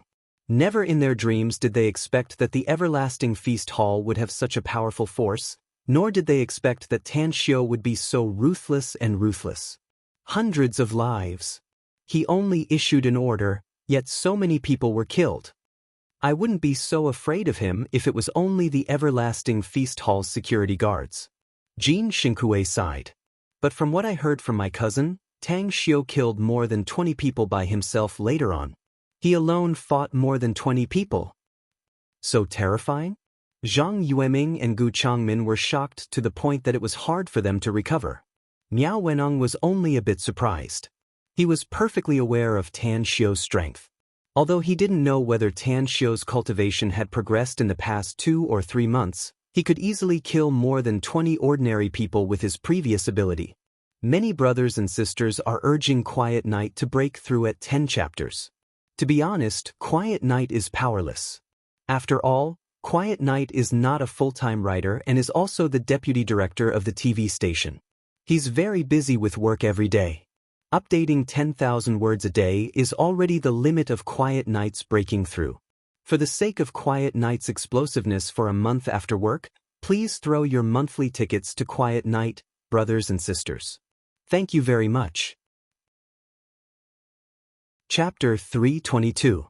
Except for Miao Wenong, who knew about Tan Xiao, the others in the VIP lounge only knew about Tan Xiao through hearsay. Jin Xingkui's words, however, made them fall into silence. Terrifying. Ruthless and merciless. Their perception of Tan Xiao had completely changed. Miao Wenong coughed twice and lightly said, I've worked with Tan Xiao for some time, so I know a lot about him. He may be ruthless and merciless to his enemies, but he's very good to his friends. Therefore, he won't attack his friends as long as you don't deliberately oppose him. Brother Jin, you've done a good job today. At least, Tan Xiao approves of your performance. If you get along well with him in the future, it'll be easy to make friends with him. A trace of a smile appeared on Jin Xingkui's face as he nodded and said, I was worried that Tan Xiao wouldn't be easy to get along with before. But after seeing him, I'm relieved. He's not that kind of evil person. Immediately, the smile on his face slowly disappeared and was replaced with a solemn expression as he said, What I just said to you must not spread it out. Otherwise, not only will Tan Xiao bear a grudge against us, my cousin will also run into bad luck. Rest assured. Understood. They nodded, indicating that they wouldn't spread it out. Half an hour later, Miao Wenong escorted the 3 out of the Everlasting Feast Hall and then returned inside. Under Qi Nan's lead, he came to the general manager's office. A knock on the door awakened Tan Xiao from his rest. Come in, Brother Miao. Tan Xiao got up from the sofa and said with a smile. Brother Tang, you asked me to stay, so there must be something very important, right? Miao Wenong said with a smile. Tell me, is there any big plan to make a fortune that you want me to play with? Tan Xiao couldn't help laughing and said, How could there be so many big plans to make a fortune? Actually, I called you here because I want to ask you for a favor. Miao Wenong said, What is it? Speak. Tan Xiao said, We are both cultivators. I think you should know about tripod furnaces, right? It was not a cauldron used to refine pills, but a cauldron used to refine weapons.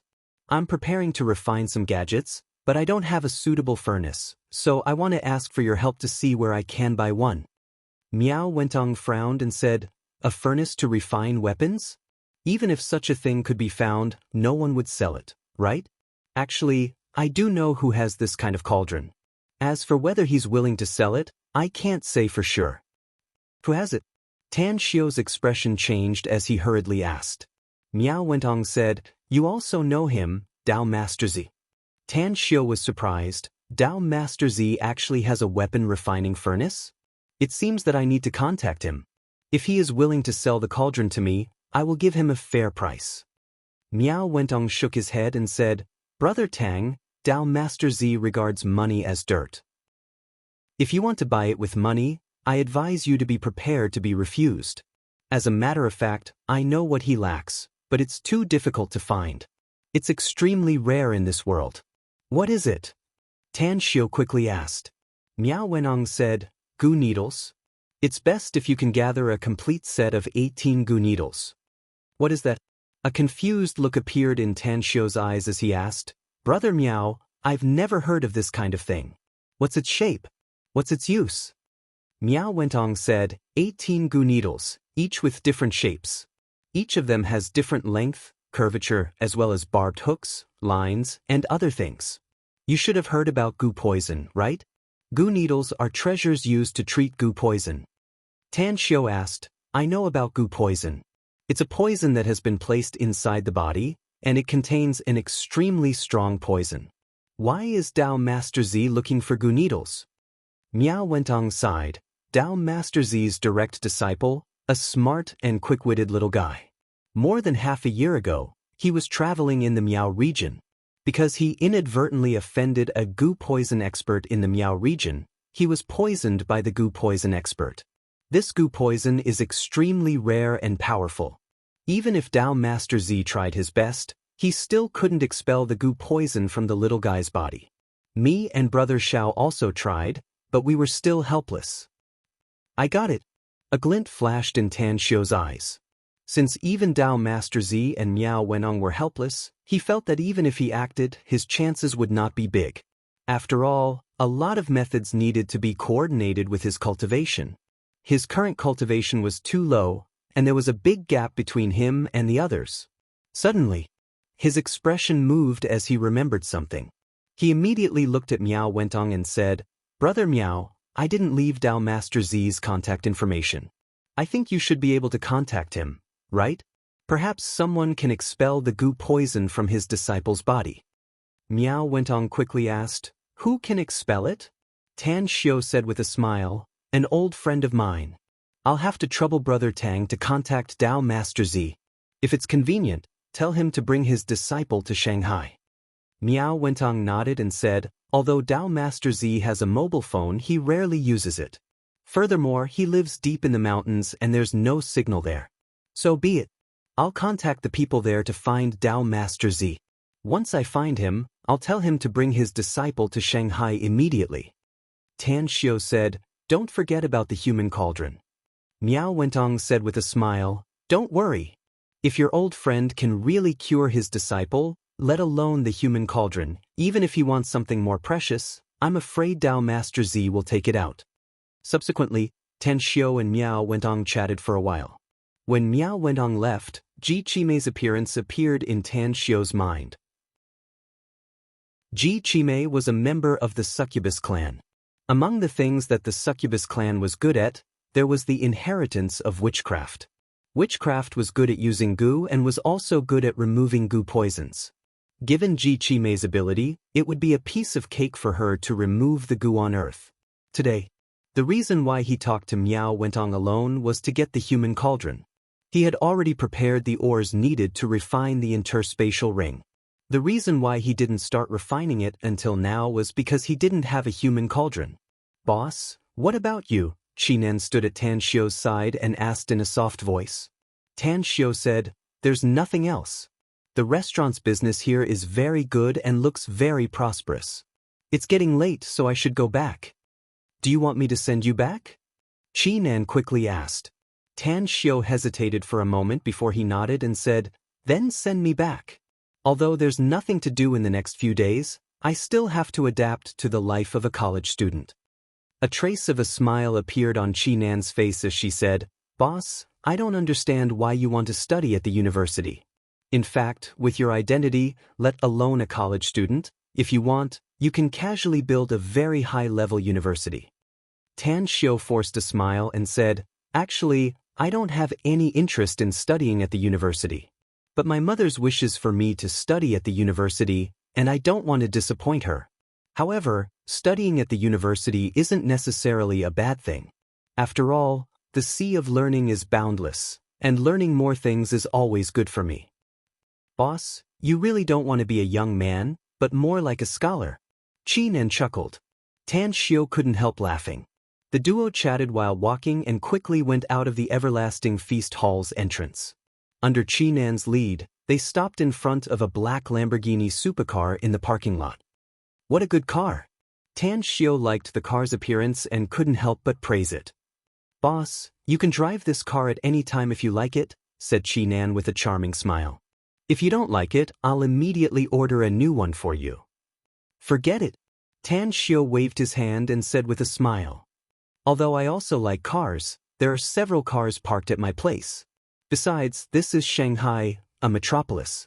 Even if I have a sports car with a very high configuration, I'm afraid I have to drive it according to the speed limit, no? Driving a sports car in this kind of place is kind of a waste." "You don't know about it, boss." Qinan covered her mouth and chuckled. "Actually, there are a lot of second-generation nouveau riches in Shanghai who like to race cars. Although the speed limit in Shanghai is very high, Changshi City's Laoshan Highway is only a little more than an hour's drive away. It's the base of racing enthusiasts, and there are racing competitions almost every few days. Today is September 1st, and it seems like there's also a racing competition there. It's very exciting. Racing on Laoshan Highway should be very dangerous, right?" Tan Xiu was surprised. "Furthermore, the traffic department doesn't care about it? Logically speaking, racing competitions are not allowed there," said Qinan with a smile. "But some people have eyes and ears, so the traffic department can only turn a blind eye to it. Those who can go there to race are almost all rich people. Even if there's an accident, there will be someone to deal with it." Tan Xiu hesitated and asked, "Is the racing competition really exciting? What time does it usually start?" "It's really exciting," said Qinan. "I've been there several times, and even the king racer, Mu Zi, was crushed by me. I bought this car with the money I won there. As for the competition time, it usually starts at 10 p.m. Tan Xiu looked at the time and found that there was only half an hour left before 10 p.m. He shook his head and smilingly said, "Although I really want to go there to experience it, it seems like I don't have enough time." "Forget it." "Boss, I can call Mu Zi if you want to go there to play," said Qinan quickly. "Racing competitions are often delayed due to special circumstances. Besides, Mu Zi owes me a big favor, so I'm sure he can do it if I call him." "What's Mu Zi's background?" asked Tan Xiu. "He's the local tyrant of Changshi City, and his family is very powerful," said Qinan. "Whether it's in the political or business circles, there are elders in his family. That's why Laoshan Highway has been under his management for 6 or 7 years, and it's still smoothly under his control." Upon hearing it, Tan Xiu stared blankly and hesitantly said, "If it's possible, then call him." "No problem." Qinan nodded with a smile. After saying that, she quickly took out her mobile and dialed a cell number. Quiet Night's WeChat account will be raining red packets tomorrow. Brothers and sisters who don't follow Quiet Night's WeChat account, hurry up. Quiet Night's WeChat account is JS00, or search for Quiet Night Thoughts, and follow Quiet Night's WeChat account. Quiet Night will update the Immortal World's news on it every week, and will interact with it in a timely manner. Also, there will be red packets raining from time to time _.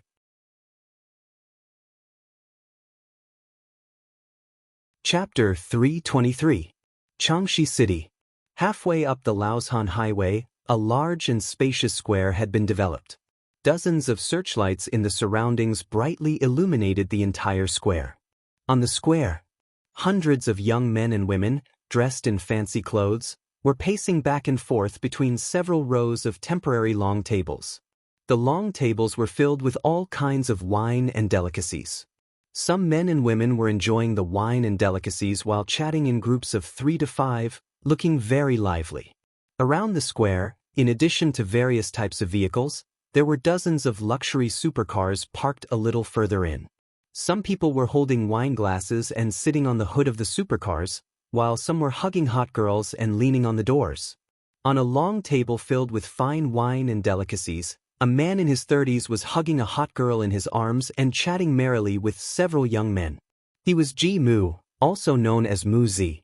Ring, ring, ring. Ji Mu's mobile phone rang, but he couldn't hear the sound due to the noisy surroundings. However, he could sense the vibration. When he took out his mobile and saw the caller's name on the screen, he stared blankly for a moment.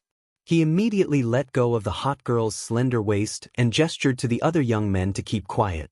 Then, he picked up the call and smilingly said, "Big sis Nan, you're such a busy man. How come you suddenly remembered to call me? Is there a car race on the Laoshan highway tonight?" Chi Nan's voice came out of the phone. "Yeah." Ji Mu laughed. "There's still half an hour before the race starts. Big sis Nan, do you also want to come and play? Let's postpone it for an hour," said Chi Nan. "I'm bringing a very important person there to play. I'll be there before 11 o'clock. A very important person?" Ji Mu stared blankly for a moment before he immediately said with a smile, "Big sis Nan, I've been looking forward to seeing you. I hope you can come and support me. Don't worry. I'll inform the people to postpone tonight's race for an hour." "That's right. Can I ask in advance who the very important person you brought tonight is?" "You don't need to ask. In short, just treat him better than you treat me," said Chi Nan. The expression on Ji Mu's handsome face changed a few times as he listened to the busy tone coming from the phone. He knew Chi Nan's identity. She was the vice manager of the Everlasting Feast Hall in Shanghai, a very capable woman. In particular, his racing skills left him in the dust. A few professional racers from Hong Kong had beaten up the racing enthusiasts in the nearby cities. Even he, who was known as the king of racers, had been beaten up badly. He had lost all his face. He had no choice but to call Chi Nan for help. In the end, Chi Nan had put in a lot of effort, but in the end, she had beaten the professional racers from Hong Kong and saved their face. Come to think about it, he really owed Chi Nan a big favor. "Monkey, pass down the order. Tonight's race will be postponed for an hour." Ji Mu took out a cigarette, lit it, and said after taking a deep puff. The lean youth, who was called Monkey, had an excited expression on his face as he asked, "Boss Ji, was it Sister Nan who just called you? She wants to come over to play?" "She's coming. I heard that she's bringing someone very important to her to play." Ji Mu nodded. "So tell them that the match will start at 11 o'clock. Monkey forced a smile and said, "Boss Ji, I'm afraid Li Zhen won't be happy about this, right? I believe you know why he's here today. It's to avenge the fiasco from more than a month ago. I heard that he invited a professional racer from Hong Kong. That guy once won the championship in the Asian Racing Championship." "I've also heard about that guy," said Ji Mu with a solemn expression. "He's known as the god of cars in Hong Kong. He's only a little bit worse than Aji, who won the championship 7 times in the World Racing Championship. I've been prepared to lose, but I didn't expect that Sister Nan would suddenly come. If she's here, we might have a 50% chance of winning." "I hope we can win," said Monkey. A few minutes later, a group of young men and women clustered around a white-haired youth with a perm hairstyle came before Ji Mu and the others. "Brother Ji, I heard that you're going to postpone the race for an hour? Are you afraid of losing miserably, so you went to find some outside help?" "Pa, I'll tell you. Even if you find some outside help, I'm afraid there's only one ending for you, a crushing and miserable defeat." The youth looked at Ji Mu with a provocative and arrogant expression. "Victory and defeat are common occurrences for a soldier," said Ji Mu indifferently. "Even if we lose today, it'll only be the first time.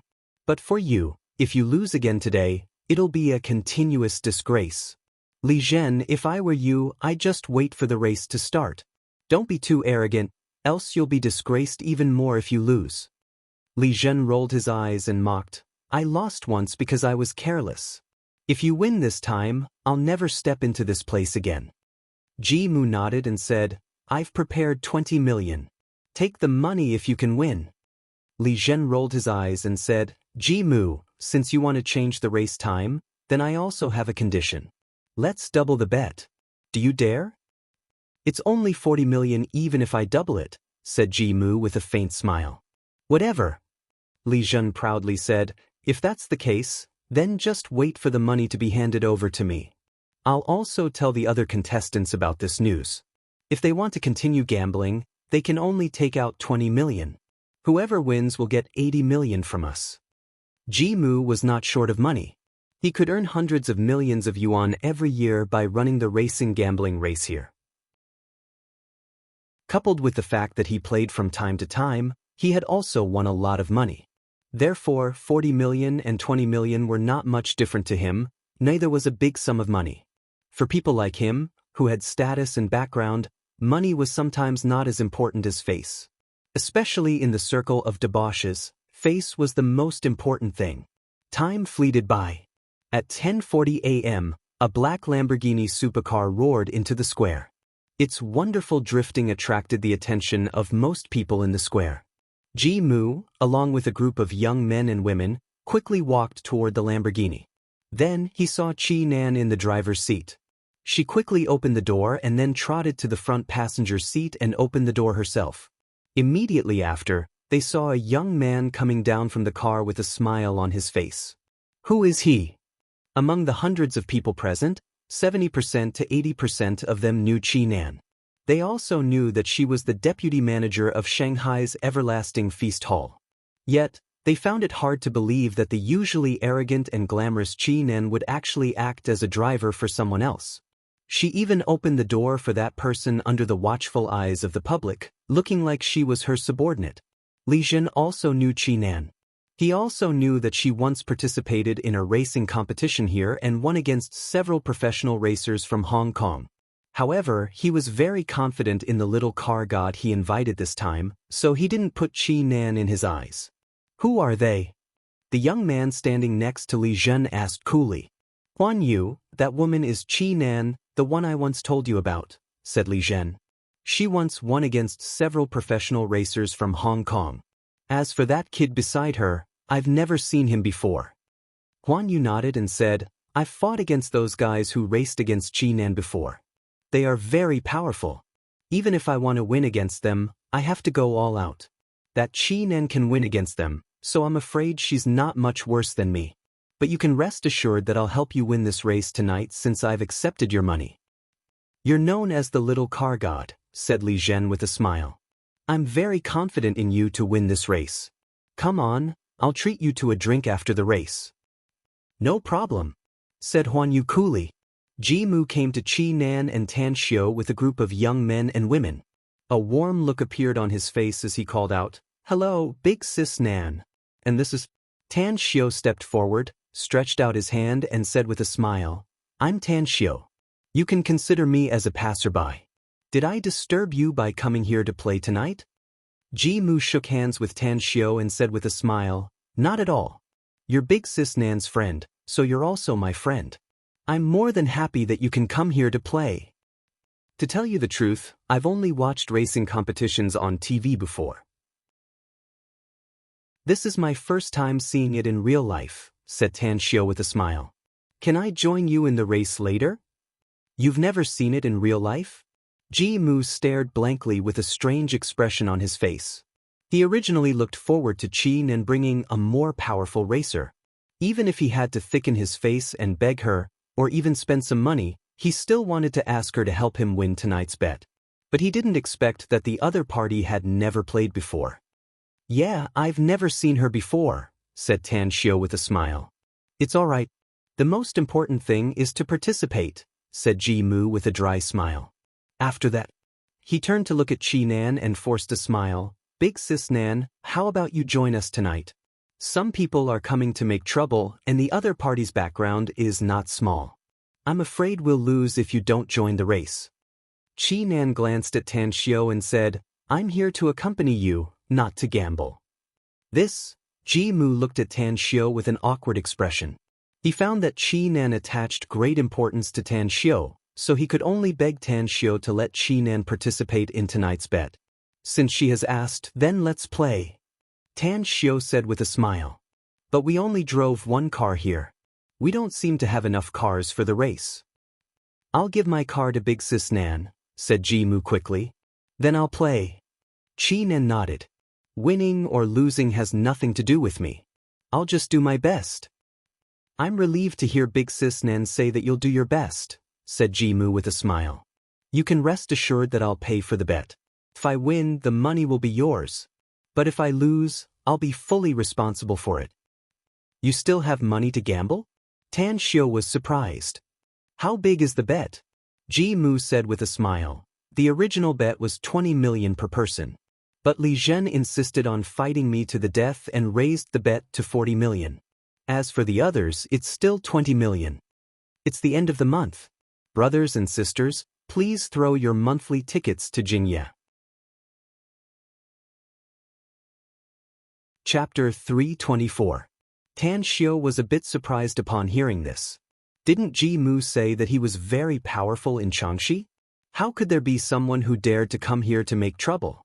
After he asked the question in his heart, he finally understood the whole story. He suddenly understood and smilingly said, there are fights wherever there are people, so it's normal for us to gamble a little. We won't take advantage of you. If we lose, we'll take out 20 million just like the others. If we win, the gambling money will belong to us. Ji-moo stared blankly for a moment. Gambling a little? Taking out 20 million is considered as a small gamble? All of a sudden he was deeply curious about Tan Shio's identity. When he looked at Chi-nan with an inquiring look, Chi-nan smiled and said, I have no objection. If that's the case, then it's decided. Ji-moo nodded. Brother Tang, this is your first time coming here, so you're not familiar with the racetrack, right? How about you drive around first to familiarize yourself with the track and then we'll start. Is there enough time? Asked Tan Shio. Let's drive around the entire Laoshan Highway. If we're fast enough, we can finish it in 10 minutes, said Ji-moo. Then I'll drive around. Tan Shio nodded. Chi-nan, accompany me to drive around. Alright. Chi-nan nodded. There's still 15 minutes left before 11 o'clock. I want to know if you can drive around within the time limit. I'm afraid the others won't be happy if it affects the race. Surrounded by a group of people, Li Zhen arrived with a sneer on his face. He observed Tan Shio for a while before his eyes fell on Chi-nan. Chi-nan, you've been here before. How long did you take to drive around Laoshan Highway? Asked Tan Shio. 11 minutes and 45 seconds, answered Chi-nan.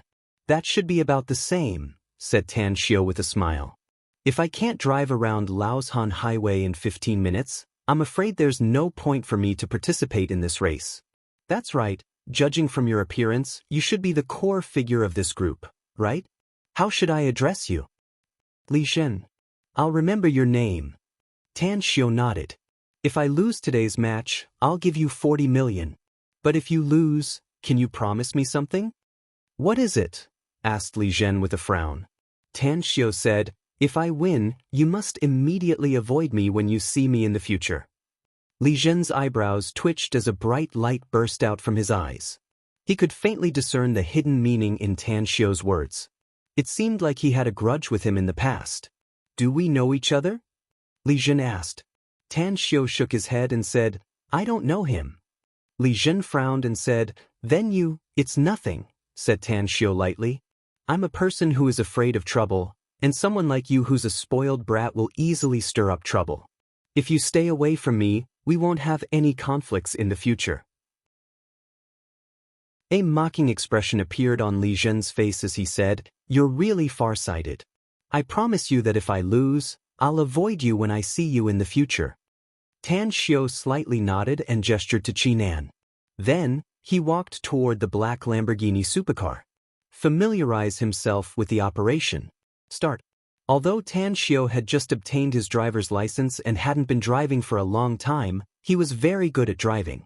As long as he could familiarize himself with the operation, it would be easy for him to speed up. After all, his eyesight and reaction speed were far beyond that of ordinary people. Along with the humming sound of the engine, the Lamborghini instantly sped forward. Chi-nan, you know this road. Tell me what I need to pay attention to. On the front passenger seat, Chi-nan nodded and said, no problem. We'll keep moving around Mount Lao after we enter the road. There's a fence on the edge of the road, so we won't fall off the cliff as long as we don't directly rush out. Boss, just speed up. I'll tell you in advance when we're about to turn or slope. Alright. Tan Xiao held the steering wheel with one hand and moved the gear with the other hand. The accelerator was getting lower and lower with each increase of gear. Under the dim yellow street lights, the Lamborghini's speed quickly reached 100 kilometers per hour. After maintaining this speed for 2 minutes, Tan Xiao began to speed up again. There's a U-turn ahead, boss. Qi Nan quickly reminded him. Tan Xiao nodded. Although the street lights were not very bright, his eyes were particularly sharp. With the familiar operation, the car quickly reached 160 kilometers per hour. How do you do those drifting cars on TV? Asked Tan Xiao all of a sudden. Qi Nan stared blankly and asked in surprise, You don't even know how to drift, boss? I've never raced before, so how would I know about drifting? Tan Xiao said with a smile.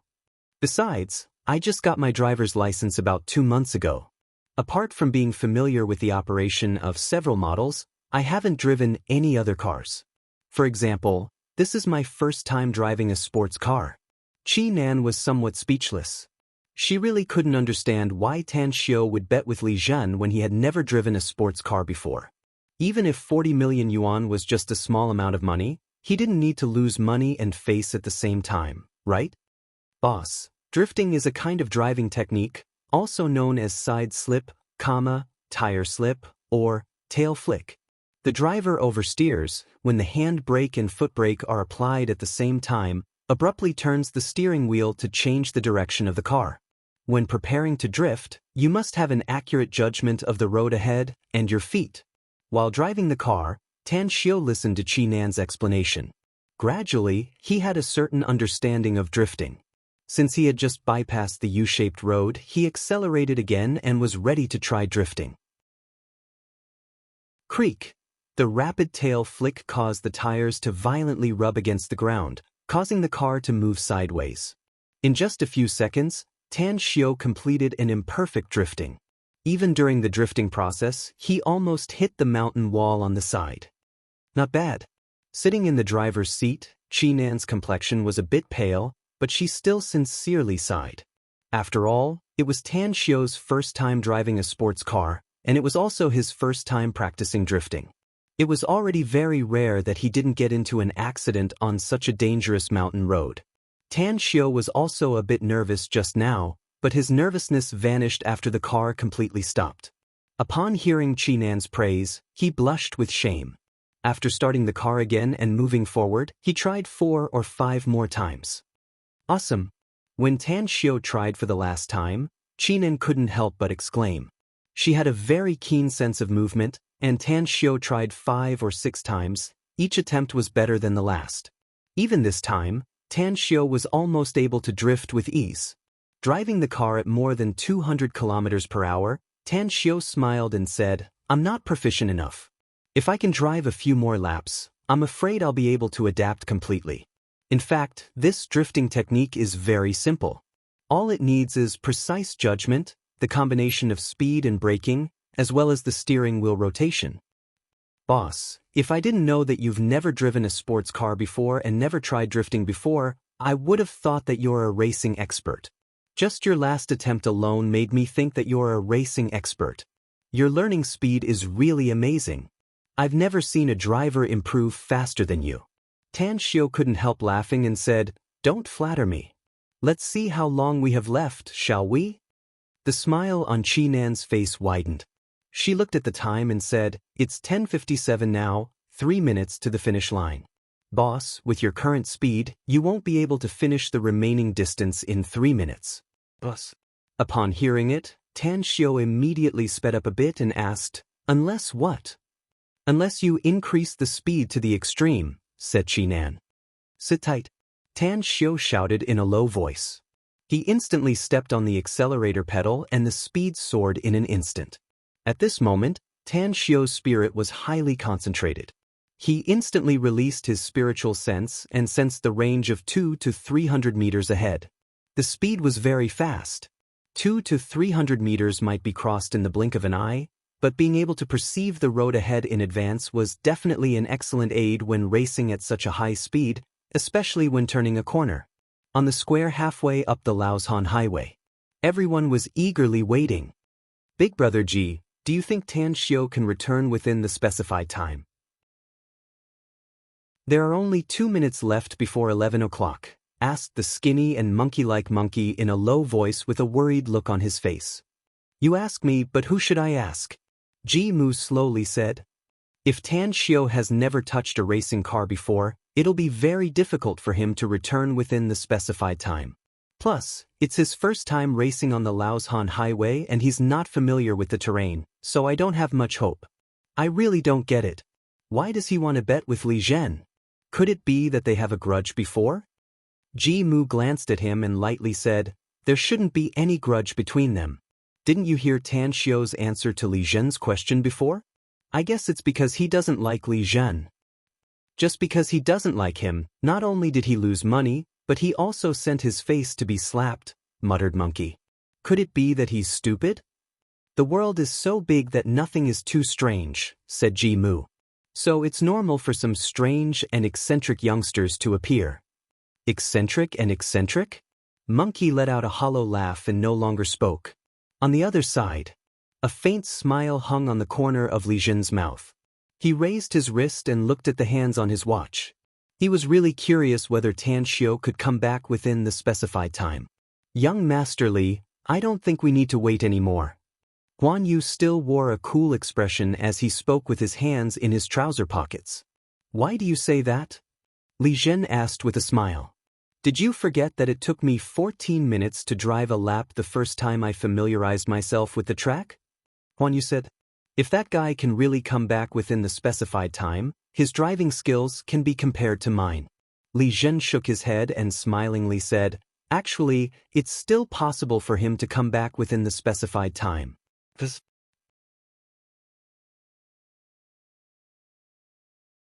Chapter 325. When Huan Yu saw that Li Zhen was keeping him in suspense, he frowned slightly. In fact, he didn't like Li Zhen, but Li Zhen found him and promised him a large sum of money, so he agreed to come to Changxi City and help him win a match. He doesn't like people, but he likes money. Therefore, he asked, why? Don't tell me you still haven't woken up? He was familiar with the track, so why did he let Qinan follow him? Say, if he drove a few kilometers away, changed into Qinan, and changed back when he was almost back here, then changed back again. Can we make it in time? Huan Yu was taken aback and said in surprise, you're saying they cheated? But if they cheat, what's the point of knowing the track? You don't understand the perverted thoughts of some people, said Li Zhen with a smile. For the sake of face, many people simply don't care so much. If he could return within the allotted time, it would prove to everyone that his driving skills were very good, and he would naturally win the admiration of many people. But during the race, if he loses, he can easily find an excuse. For example, he's not feeling well today, or there's a small problem with his car, or, in short, he can prove his strength by being familiar with the track. Winning or losing might not matter to him. Huan Yu couldn't deny it. If he really did that, then he'd be too stupid. Li Zhen grinned and said, I like this kind of idiot. Not only will he lose a lot of money to us, but we will also be able to step on him to stand higher and receive more attention. Where else can I find such a good deal that kills 2 birds with 1 stone? That's true. Huan Yu nodded slightly. Time ticked by, and soon, there was only half a minute left before 11 o'clock. On the distant Laoshan Highway, no headlights appeared. I can't come back, everyone thought with disdain. However, at this moment, at the far end of the road, 2 headlights shone over, and the lights were approaching at an extremely fast speed. No way. Rush back on time? My goodness, you're back so fast. Is that handsome guy surnamed Tang very powerful? I'm afraid there are no more than 20 people who are able to return within 15 minutes. He's not cheating, right? Some gasped in surprise, some questioned. 8 seconds before 11 o'clock, the black Lamborghini supercar rushed into the square like lightning. With a beautiful drift, it came to an abrupt stop. Tan Xiu opened the car's door and looked at Ji Mu, Li Zhen, and the others who came to greet him. He then laughed and asked, "I'm not late, am I?" Li Zhen coldly snorted and said, "Although you're not late, you still delayed the match. It was already 11 o'clock sharp. To ensure that the time is on the hour, I suggest we start in 10 minutes. Tan Xiu nodded and said, "It doesn't matter. Anything is fine." Ji Mu raised his thumbs up and praised, "You're really amazing, Brother Tang." It was his first time familiarizing himself with the road on the Laoshan Highway, but he was able to rush back within 15 minutes. "Even I couldn't compare to you back then." Tan Xiu smiled and said, "You flatter me. Just relax a bit. We'll get ready to start later," said Ji Mu. There were a total of 7 people participating in the night race. Aside from Tan Xiu and Qi Nan, there were only Li Zhen and Huan Yu. As for the other 3, Tan Xiu didn't know them. Ji Mu originally wanted to participate in the race himself, but he lent his car to Qi Nan, so he acted as the referee. Each of the 7 luxury supercars was worth more than millions. It looked quite spectacular when they stopped in front of a horizontal line. "Ready!" Ji Mu held a small colorful flag in his hand. As he blew the whistle, the colorful flag also fell with a wave of his arm. In a flash, the engines of the 7 supercars roared as they rushed toward the exit of the square like arrows leaving the bowstring. Tan Xiu drove his black Lamborghini supercar. The speed was not fast at first, and he was the 7th to rush out of the square's exit. However, since he had already memorized the road conditions of the Laoshan Highway, coupled with the fact that Qinan's sports car had an extremely high configuration and was full of power, he accelerated the moment he entered the Laoshan Highway. "I must be at least in the top 3 before the U-turn." Tan Xiu squinted his eyes and accurately controlled the steering wheel and gear shift. When he pushed the gear to the highest, he also pushed the accelerator to the maximum. He overtook the Porsche supercar in front of him in just half a minute, and 2 minutes later, he overtook another supercar. Qinan's driving skills are good. Tan Xiu looked at the situation of the 4 supercars in front of him, and a smile appeared at the corner of his mouth. As the scenery on both sides passed by, he accelerated the speed of the car. Soon, when the U-turn road was in front of him, he fiercely turned the steering wheel, released the gear, and used both the foot and hand brakes. After a beautiful drift, he took advantage of the gap between a supercar and the cliff to step on the accelerator and overtook it in the drift. Ahead, the red Ferrari supercar driven by Li Zhen was desperately trying to catch up with the 2 cars in front. He knew that the 2 drivers in front were Huan Yu and Qi Nan. At the moment, Huan Yu was first, and Qi Nan was second. "I have to catch up. Even if I can't beat Huan Yu, I have to beat Qi Nan." Li Zhen gritted his teeth, turned the steering wheel, and stepped on the accelerator a little bit lower. However, when he was desperately trying to catch up with Qi Nan's car in front of him, the black Lamborghini had already appeared behind him with a beautiful drift. Moreover, what caused Li Zhen to be slightly distracted was that the speed of the black Lamborghini supercar was faster than his speed on the curved road. In just 2 seconds, he was overtaken by the Lamborghini supercar. "Damn it! The driver is Tan Xiu." Li Zhen was furious, and he stepped on the accelerator to the end. Time flew by. Relying on his skilled driving skills, accurate judgment, and extraordinary reflexes, Tan Xiu had left Li Zhen behind in 5 minutes. And the Lamborghini he was driving was also tightly following the tail of Qinan's car. The road ahead is an S-shaped road, a good opportunity to overtake. After the S-shaped road, there are 2 U-shaped roads, one small and one big and one small. In other words, I have 3 chances to overtake the 2 cars in front. Tan Xiu, who had just relaxed a lot on the accelerator, once again stepped on it. While Qi Nan and Huan Yu were chasing each other, constantly sprinting and blocking each other, he accurately determined the direction and route of the 2 cars. Sprint! Tan Xiu stepped on the accelerator, passing through the gap between the 2 cars. Suddenly, he was in a straight line with the sports car driven by Huan Yu. In addition, the position of the black Lamborghini was against the side of the mountain wall, while the sports car driven by Huan Yu was against the guardrail on the cliff. Except for the last U-shaped road, I don't need to slow down even if it's S-shaped road. Tan Xiu revealed a smile. After sprinting side by side with Huan Yu for half a minute, He finally overtook Huan Yu in the S-shaped road. However, what made him feel a little helpless was that he was overtaken by Huan Yu at the small U-turn in front of him with his superb driving skills. There's still one last chance left. Tan Xiu's eyes slightly narrowed. At this moment, Qinan's sports car suddenly rushed up. She maintained the same speed as the Lamborghini. Inside the sports car, Qinan looked a bit worried. Tan Xiu's speed was too fast. She tried her best, but she could barely catch up with him. Moreover, the sports car's configuration was slightly better than her Lamborghini. It must be known, Tan Xiu was the owner of the Everlasting Feast Hall, her big boss. She would rather Tan Xiu lose the race than have an accident in the race. But Tan Xiu's speed could easily cause an accident. She couldn't let anything happen to Tan Xiu. Because if something happened to Tan Xiu, not only would it ruin her chance, but she would also be severely punished by the Everlasting Feast Hall's top management. She might even lose her life. I have to think of a way. I can't let anything happen to boss even if I have to make that sports car crash off the cliff. Thinking up to there, Qinan steeled her heart and stepped on the gas pedal to the bottom. After overtaking Tan Xiu's Lamborghini, she quickly chased after Huan Yu's sports car. In front of them was the largest U-shaped road, which was also the most likely place to have an accident. However, Qinan found that Tan Xiu's Lamborghini didn't slow down at all. A chilling light burst out from her eyes. Squeak! She squeezed the guardrail on the edge of the cliff. Tan Xiu's pupils suddenly shrunk. He could clearly see the situation of the two sports cars in front of him and faintly guessed Qinan's thoughts. Just as Qinan's sports car was half a car ahead, Huan Yu's sports car also fell into the most dangerous situation. Sigh.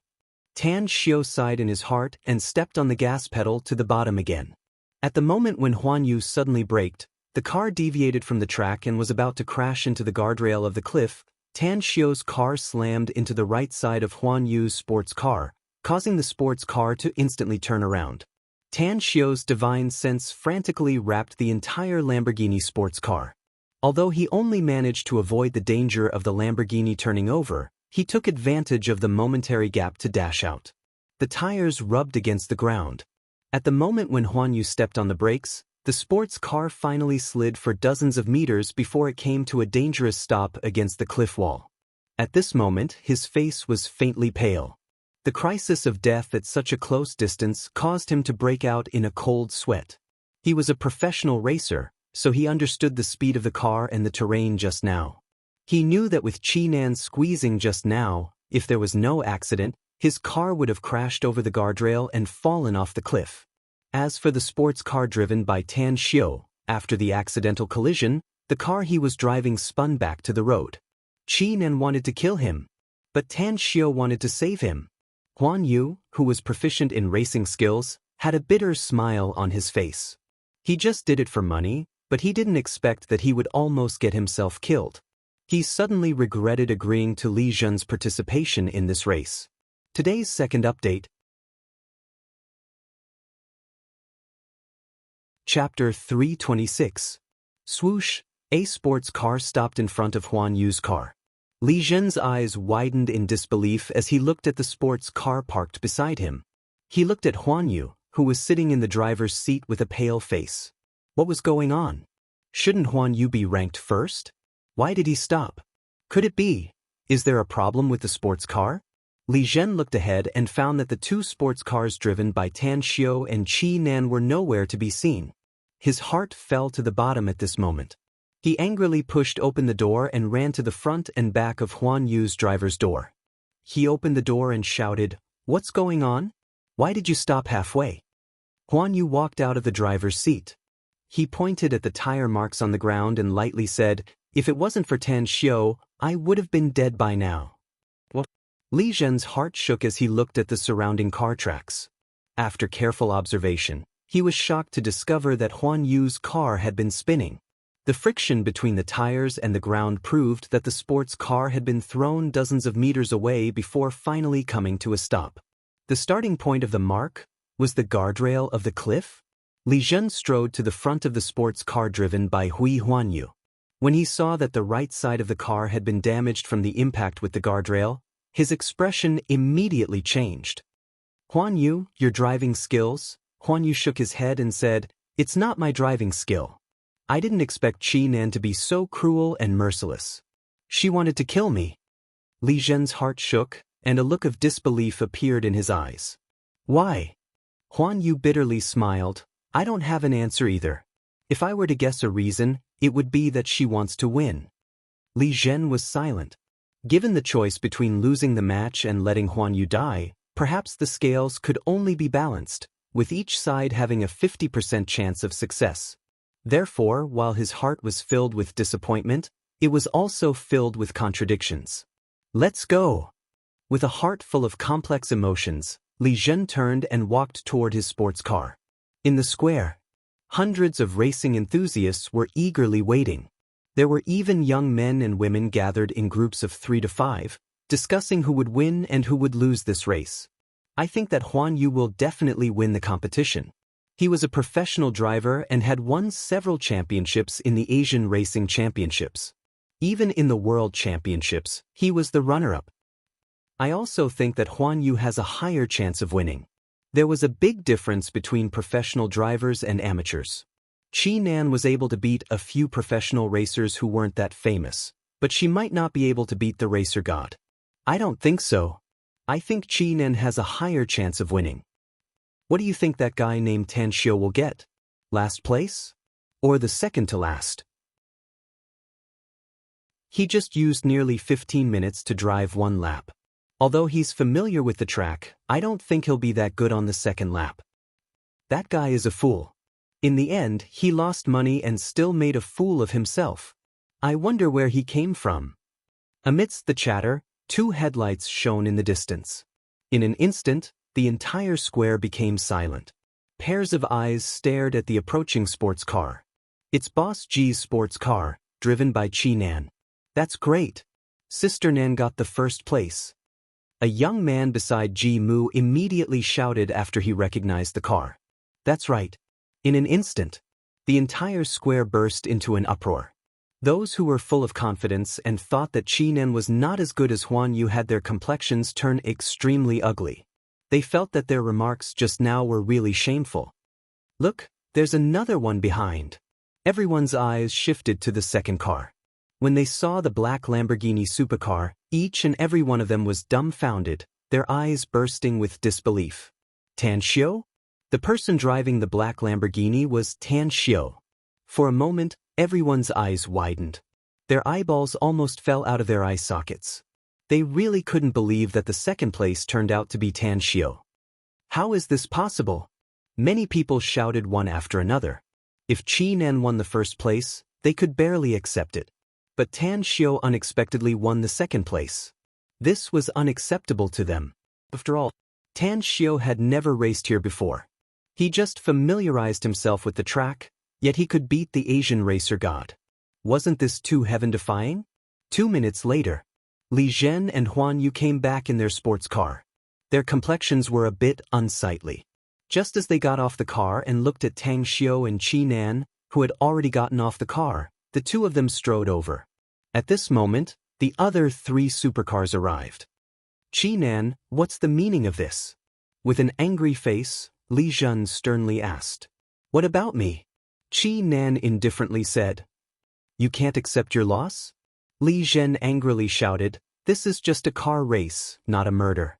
Do you know that because of you, Huan Yu almost drove his car off the cliff and died? Racing itself is dangerous. Don't play if you're afraid of death. Qi Nan sneered. You? Huan Yu raised his hand to interrupt Li Zhen. He then looked at Tan Xiu and said, just now, thanks. Tan Xiu shook his head and lightly said, it's nothing. I just don't want people to die because of a car race. However, it's better to play less of this kind of race in the future. After all, you only have 1 life. How can you not wet your shoes if you often walk by the river? Huan Yu nodded and said, I'll keep that in mind. I owe you a favor this time. You can contact me if you need me in the future. Let's exchange our contact information. Let's forget about exchanging contact in the future. To be honest, racing is indeed very exciting and thrilling. But I'm not going to play this kind of dangerous game again. After saying that, He then looked at Chi-nan and lightly said, "Go pay the bill. I'll wait for you in the car." Alright. Chi-nan was keenly aware that Tan Xiu was a bit unhappy. However, she didn't regret her action. Although she was shocked by Tan Xiu's driving skills and the fact that he was able to save Huan Yu in such a dangerous situation, but for Tan Xiu's safety, she had to do it even if she made her boss unhappy. Her boss's life. For her at the moment, it was more important than anything else.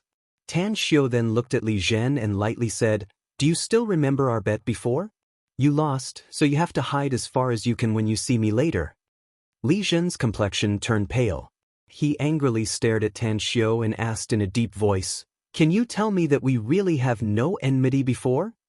"There's no enmity between us." Tan Xiu indifferently said, "I just saw you. I don't like your bossy and domineering character." Li Zhen stared blankly for a moment. He frowned and asked, "Where did you see me?" "At the entrance of Shanghai University," Tan Xiu said. "You mean this morning?" Li Zhen said. "Alright, that's all in the past." Tan Xiu indifferently said. "In short, I don't like you. Don't appear in front of me anymore. That's all. Goodbye." After that, Tan Xiu went straight back to his black Lamborghini. Ji Mu originally wanted to chat with Tan Xiu, but after seeing Tan Xiu enter the car, he had no choice but to give up the idea.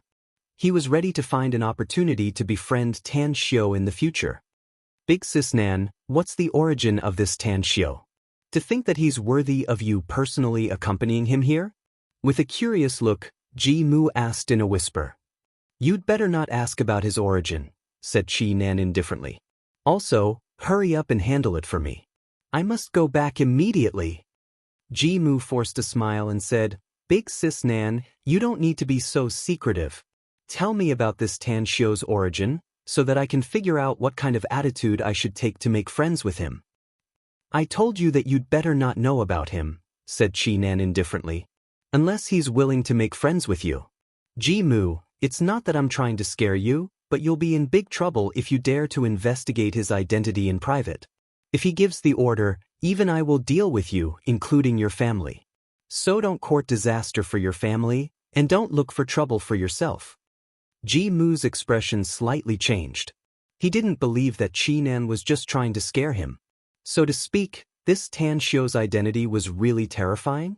Even his Ji family couldn't afford to provoke him? Immediately, he no longer asked and quickly paid the money. 10 minutes later, Chi-nan returned to the Lamborghini with a bank card.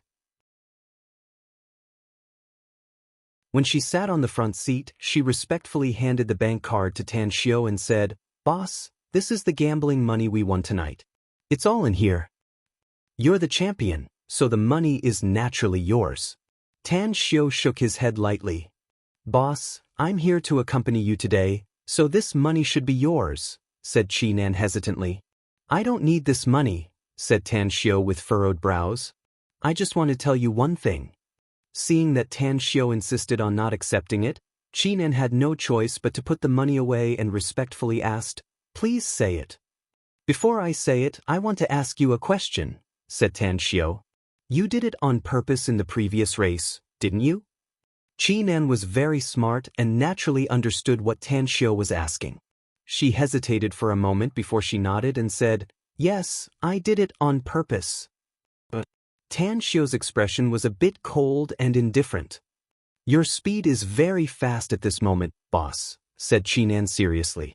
"I can't let you be in danger. If you want to win, you must make that guy get out of the way. There's only one way to make him get out of the way, and that's to make him die." "Anyhow, you did it all for me," said Tan Xiu. "Yes," replied Chi-nan with a straight face. A trace of a forced smile appeared on Tan Xiu's handsome face as he shook his head and said, "Forget it. Since you have such a mentality, then I won't say anything more. But remember, don't easily kill people in the future. Although you have undergone extremely strict training and have killed a lot of people with your own hands, every life has its own meaning. But every life has its own meaning, and being kind to others is always better than being evil to others. Today is the last day. This is the 3rd chapter, and there will be 3 more chapters to be updated later. Brothers and sisters, don't miss it. ___.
Chapter 327. Being kind to others? Being evil? Chi Nan was very clear about this concept, but she didn't care about it at all. In her mind, those who threatened the everlasting feast hall were enemies, and those who threatened her life were also enemies. She would never be soft-hearted toward her enemies. As for those who were neither enemies nor her own people, their life and death had nothing to do with her. She also knew a bit about Tan Xiu. She felt that Tan Xiu was somewhat insincere, which was very inconsistent with his previous style of doing things. "Can I ask you a question, boss?"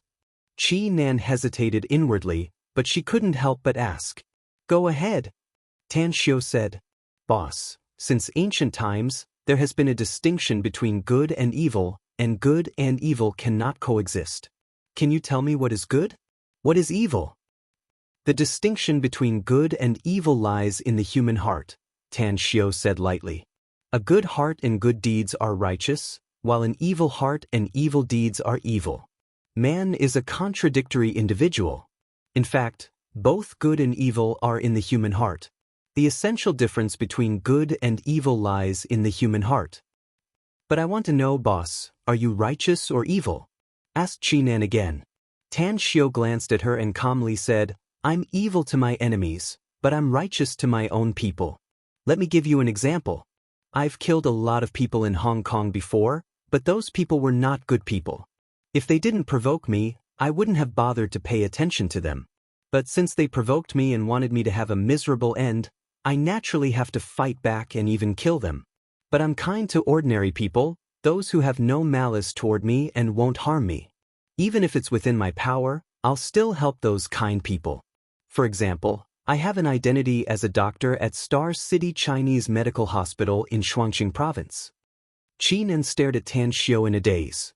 She never thought that Tan Xiu, who had just been admitted to university, would be a doctor at a Chinese medical hospital. "But I got it." Chi Nan repeatedly pondered over Tan Xiu's character and finally came to the conclusion that her boss was a good person. "It's good that you understand." Tan Xiu nodded. "We will definitely have great power in the future, but even with power, we can't treat ordinary people as ants. In fact, even in the martial Dao realm, the truly prestigious martial Dao experts did not only cultivate martial arts, but also cultivated their hearts. There's a phrase that I think is very good: martial virtue." "What is martial virtue?" "Martial. Stopping war was martial. Martial arts was the ability to stop fighting and stop fighting. It was also the foundation of strengthening one's body. Virtue was based on benevolence and righteousness. The above is the proper conduct of words and deeds." Tan Xiu stared blankly for a moment before he shook his head and said, "No, it's not this car. This is my friend's car. My car is in the villa. As for the license plate, I didn't pay attention to it." The strange expression in the security guard's eyes turned thicker as he said, "Mr. Tang, you need to register the license plate to apply for an access card. Generally, you need to contact the owner of the villa complex if you don't know the license plate. If you want to apply for an access card, you need to know your license plate number." "Alright." Tan Xiu forced a smile. "Can you come with me? I have a few cars in my garage, so help me apply for a few access cards." "About this, all right?" The security guard replied and spoke a few words to the security guards behind him. Then he turned to Tan Xiu and said, "Mr. Tang, please register this young lady. You can go in first. I'll drive the patrol car and will be there shortly." Tan Xiu hesitated for a moment before he turned to Chi Nan and said, "Just send me here. I'll take the patrol car directly." "Understood," Chi Nan replied. Under Tan Xiu's watchful eyes, she reversed the car, turned around, and then drove to the road not far away. "I'll have to trouble you to come with me," Tan Xiu said with a smile. "I'll cooperate with you if you need any information." "All right." The security guard didn't expect that Tan Xiu would be so easygoing, so the smile on his face turned a lot brighter. After arriving at Villa number 9, Tan Xiu opened the villa's door with the access card and then came to the garage with the security guard. As the electric door slowly opened, 4 cars appeared in front of the security guard under the bright lights. "Hiss," The security guard was well informed and often saw luxury cars coming in and out of the villa complex, but he couldn't help but gasp when he saw these 4 cars parked in the villa's garage. It was shocking. Never once did he expect that Tan Xiao would have so many luxury cars. There were only 4 parking spaces in the garage. He simply couldn't imagine how many more luxury cars there would be if there were more parking spaces in this villa. An Audi A8, a BMW 7 Series, a Ferrari supercar, a Bentley Toyota. Each of these 4 cars was worth at least a few million. The security guard turned to look at Tan Xiao and said with a forced smile, "Mr. Tang, you have so many cars. Why did you take a taxi the first time you came and when you left this morning?" "I'm a student from the nearby Shanghai University," Tan Xiao said with a smile. "Driving these cars is too eye-catching." "A student?" The security guard's lips squirmed a few times. He was startled and speechless.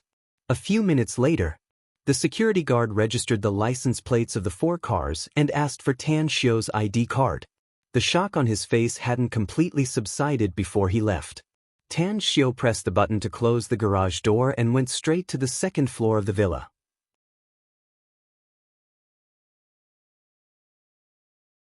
Therefore, he had already accepted the Tang family. If the other party was really arrogant, he wouldn't mind using the Everlasting Feast Hall's power. Furthermore, once the Everlasting Feast Hall's power was mobilized, it would be a bloody storm. Wearing pajamas, Tan Xiao stood up from the bed, walked to the wine cabinet, opened the door, and took out a bottle of red wine. Although he wasn't very fond of red wine, it wouldn't hurt to drink some. After pouring a glass of red wine, he took the crystal glass and went to the balcony. Looking at the swaying shadows of the trees outside, Tan Xiao secretly sighed inwardly. The power he had was still too small. If he was given a few more years to develop, let alone the Yao family in the imperial capital, he was confident that he would be invincible even if he had to contend with all the families in the country. Talents. Experts.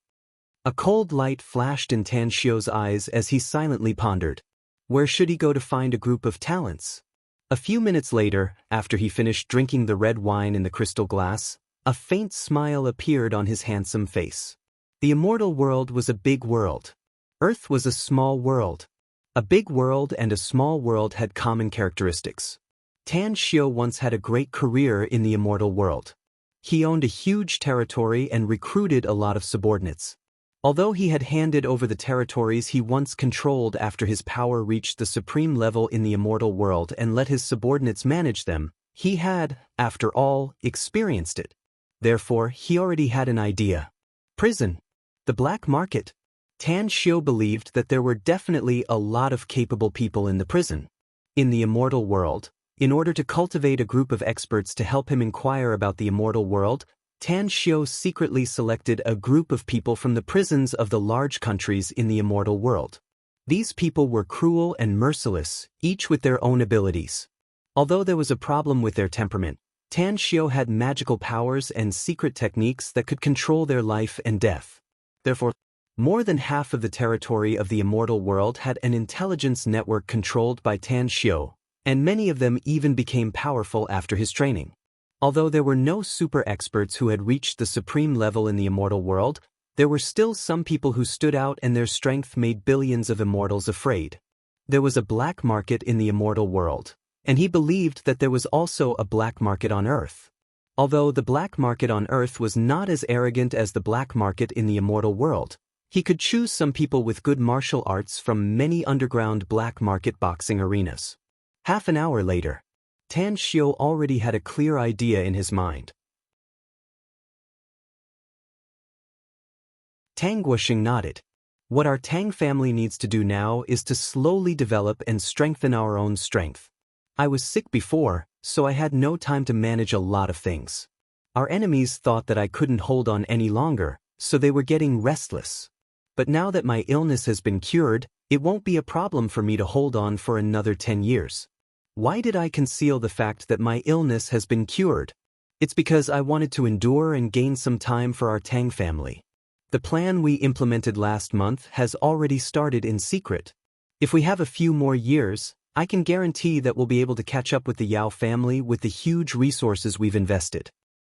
But the Yao family is pressing us too hard in the two southern provinces. Tang Min forced a smile. If this goes on, our forces in those two provinces will be completely eradicated by them. I'll contact second brother. He has been enjoying himself in Jingmen Island for so many years, so it's time for him to come out and walk around. Even if our forces in the two southern provinces are completely uprooted, we can't let the Yao family and those small families have a good time. Do you want me to rush over there? Asked Tang Min quickly. No need for the time being. Tang Guoxing shook his head. Your big brother should be able to stall for some time if he goes there personally.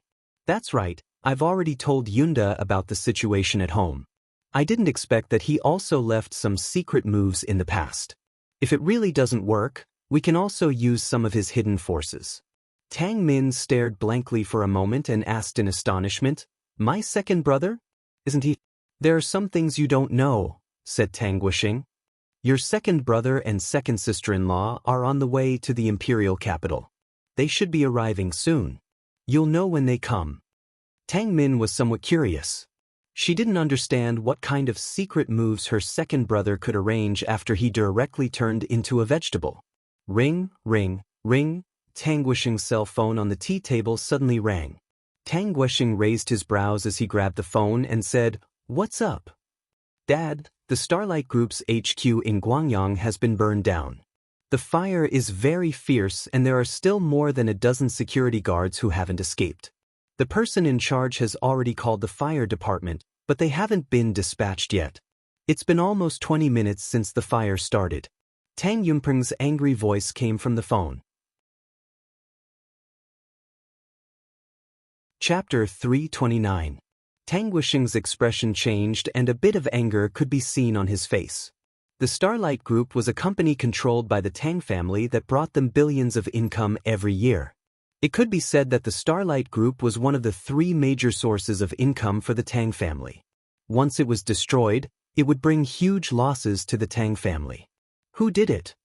We haven't investigated it clearly yet, said Tang Yunpeng. The security guards trapped in the HQ have contacted the security personnel in the monitoring room. We haven't found out who did it yet.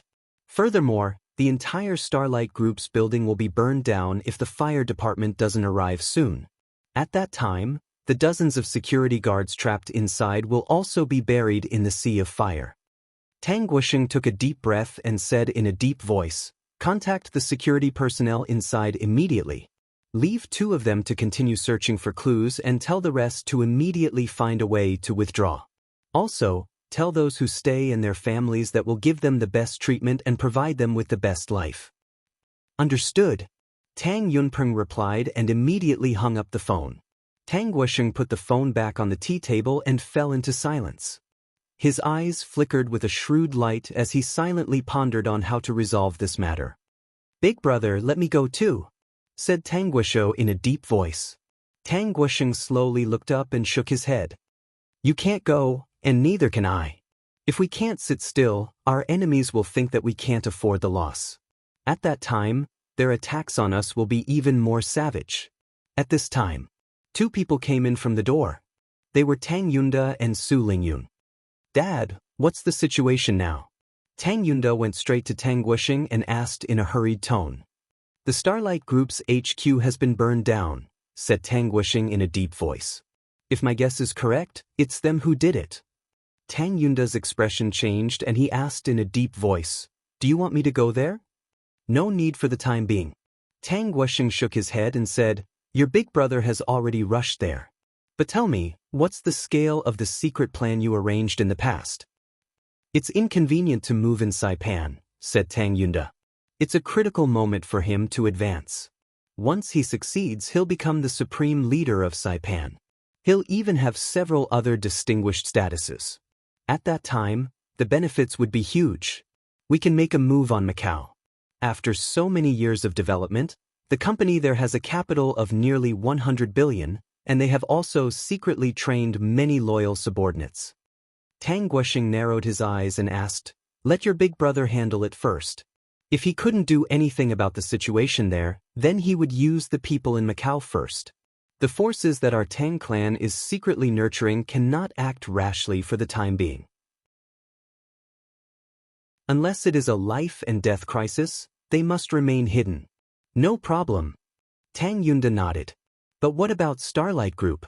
The headquarters building has been burned down. Even if we move to a new location, I'm afraid that business will be delayed for a long time. Tang Guosheng said, if it doesn't work, we'll completely withdraw from Guangyang and Fukang.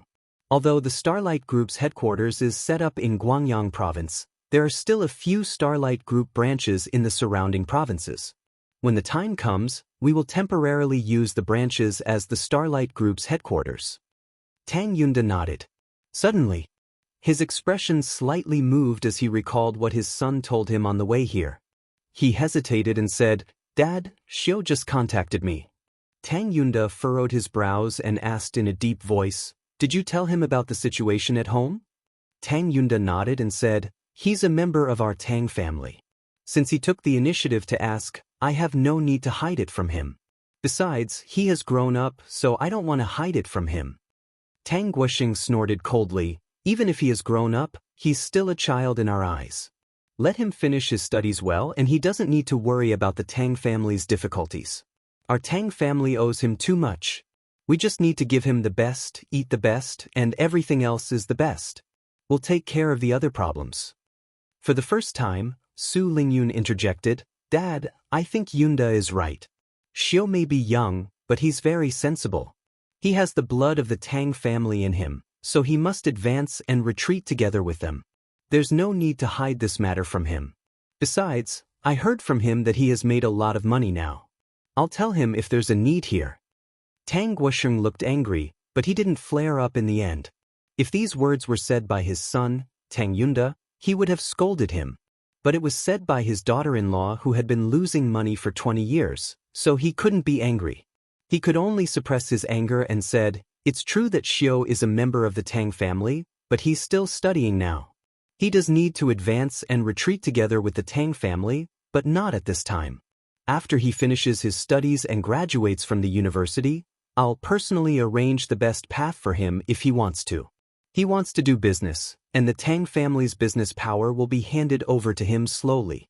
If he wants to enter politics, I'll pave the golden road for him. Remember, it's not now.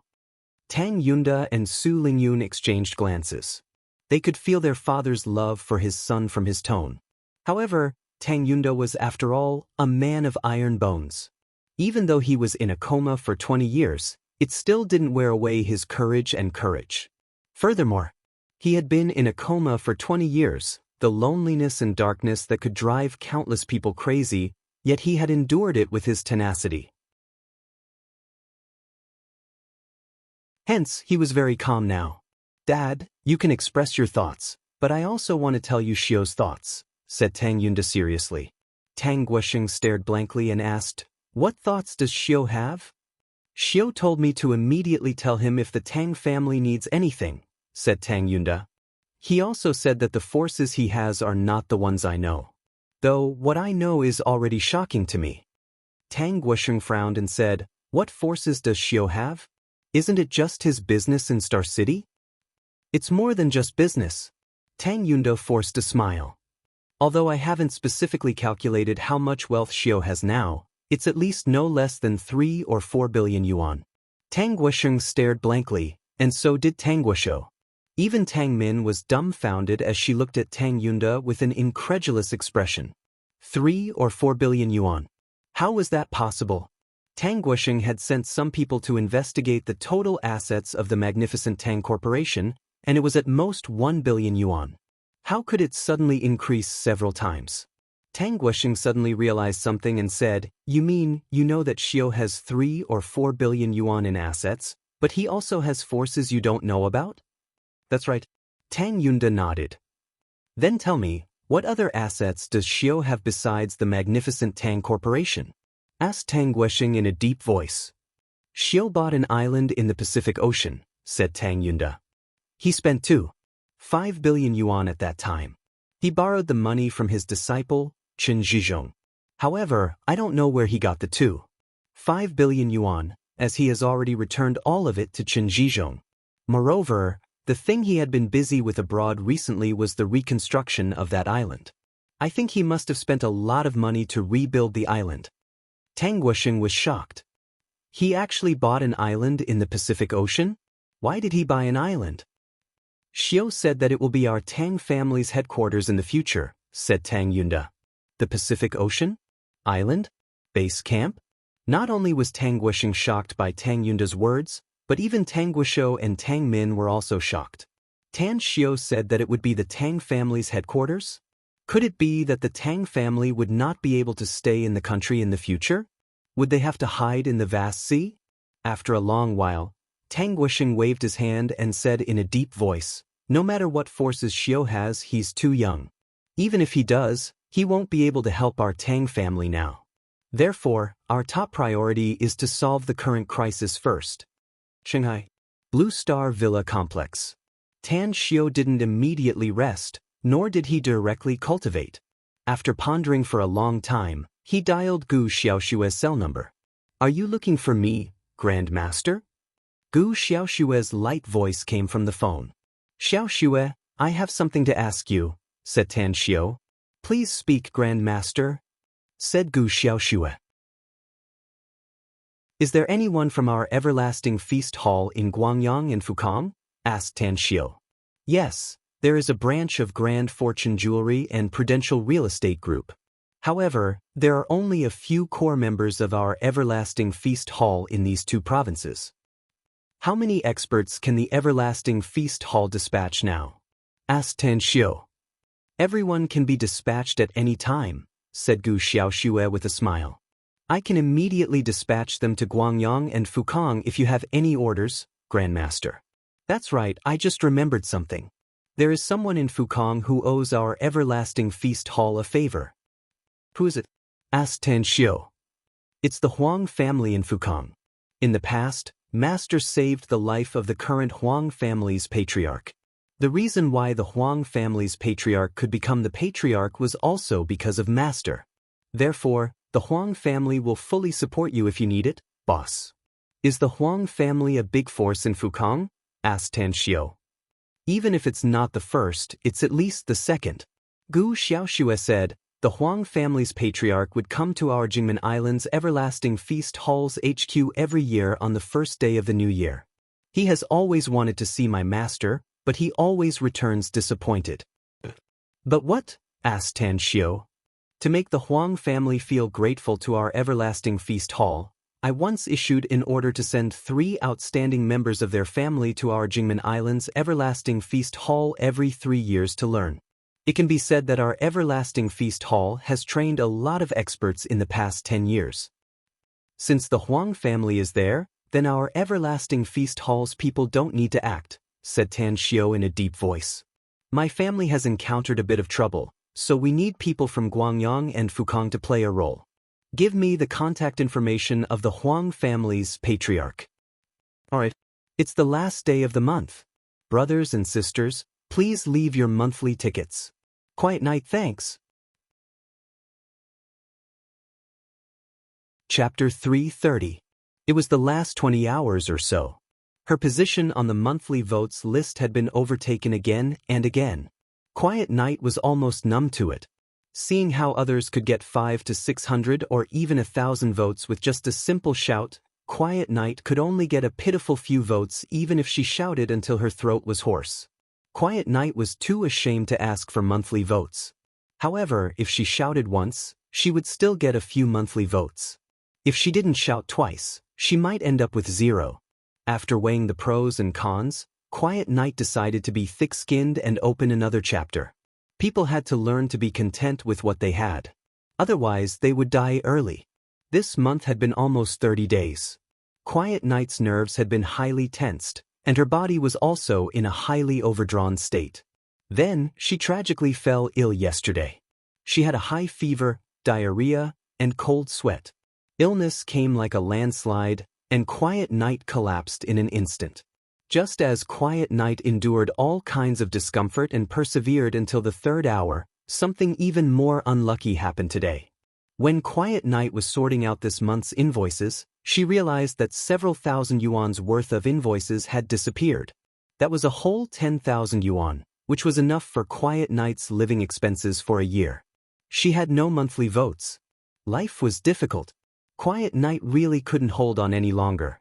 Quiet Night's only hope now was the monthly votes in the hands of her brothers and sisters. Every single one of your monthly votes could give Quiet Night endless strength, allowing her to persevere. Brothers and sisters, please check your personal study rooms. If there are any monthly votes, please throw them to Quiet Night. We must persevere. Quiet Night has worked hard for 30 days, and so have all of us. The last day is the time to test our results. On account of Quiet Night's 30 days of outburst, I beg for monthly votes to support me. Quiet Night pays her respects. Chapter 331.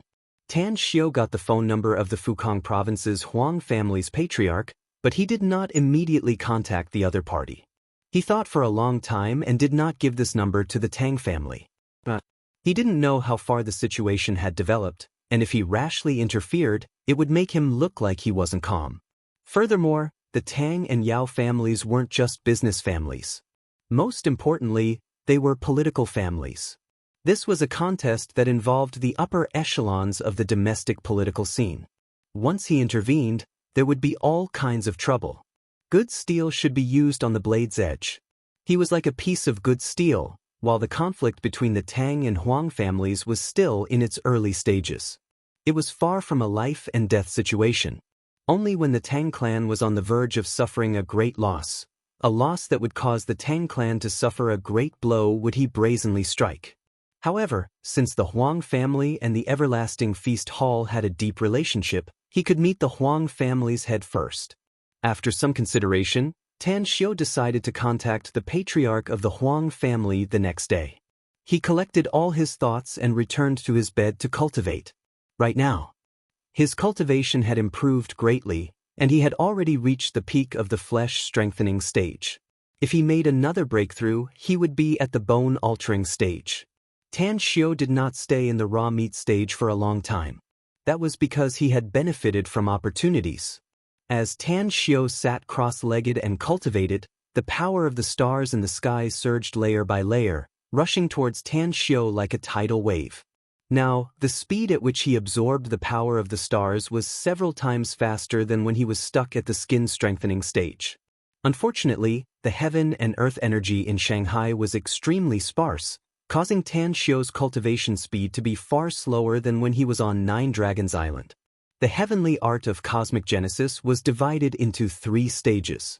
The first stage was the star's tyrannical body.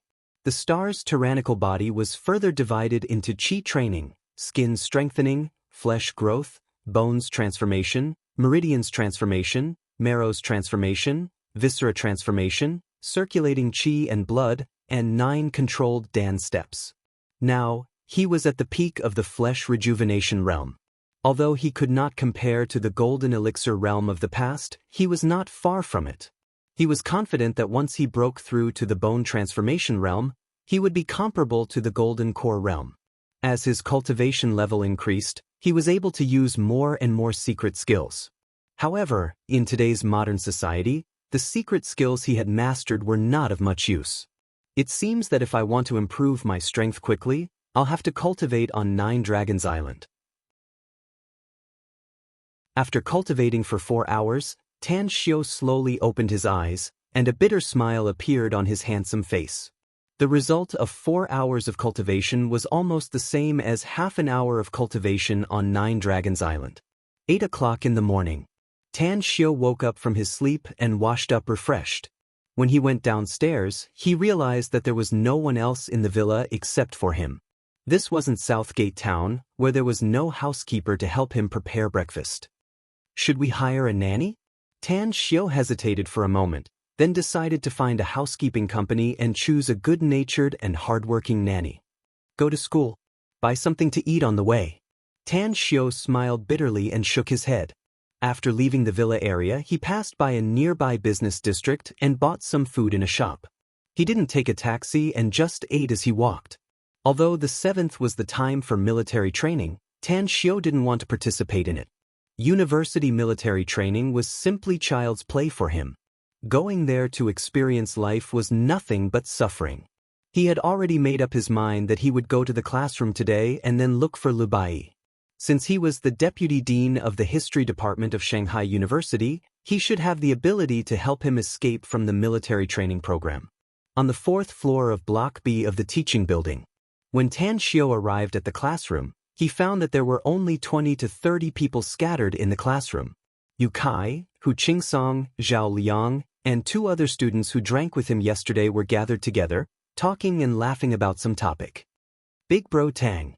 Upon seeing Tan Xiao's arrival, Hu Qingsong's eyes suddenly lit up as he vigorously waved his arm and called out. His voice was very loud. Almost at this moment, the 20 to 30 students in the classroom all looked at Tang Xiao at the same time. They had heard of Tan Xiao's name after they came to the school. Not only did they know that Tan Xiao was the top science scholar in Shuangqing province, but they also knew that Tan Xiao's former high school class teacher was their current class teacher, Han Qingwu. Tan Xiao faintly smiled at all the students and strode to Hu Qingsong's side. Then he said with a smile, "Didn't you say to gather in the classroom at 9:30? Why are you here so early?" "What else can it be? It's fresh," Yu Kai said. "It's the first day that the whole class meets. Although nearly half of the students haven't arrived yet, they still want to see if there are any beauties among our classmates. It's a pity." Tan Xiao couldn't help laughing. When he came to the classroom, he found that there were only 6 girls in the class, and they all looked very ordinary. "We're here to study. If you want to pick up girls, just go to the bar outside the school. With your qualifications, it should be very easy for you to hook up with some girls who hang out in the nightclubs," Tan Xiao said with a smile. Yu Kai waved his hand and said, "I'm not interested in those girls who can casually go to a hotel with men. Don't you think that enjoying those girls is like picking up garbage?" "Picking up garbage?" The group of people burst into laughter. Tan Xiao rolled his eyes and said with a funny and angry expression, "You think you're picking up garbage, but others think you're picking it up cheap. A full man doesn't know the hunger of a hungry man. You can ask Hu Qingsong if you don't believe me. If it's him, will he think he's picking up garbage?" "Absolutely not," Hu Qingsong immediately said. "I'll think that I'm very handsome and manly. I'll happily take those girls to get a hotel room." Yu Kai rolled his eyes and snorted, "If you want such girls, then come with me to the nightclubs later. I'll help you hook up some of them. But Big Bro Tang, you haven't taught us how to pick up girls yet." "I really don't know how to pick up girls." Tan Xiao shook his head. "If you really want to learn, I'll buy some love secret books to read. I'll immediately teach you how to pick up girls from them. Of course, if you think it's too troublesome, I'll directly buy the books for you to read." "Are you kidding me?"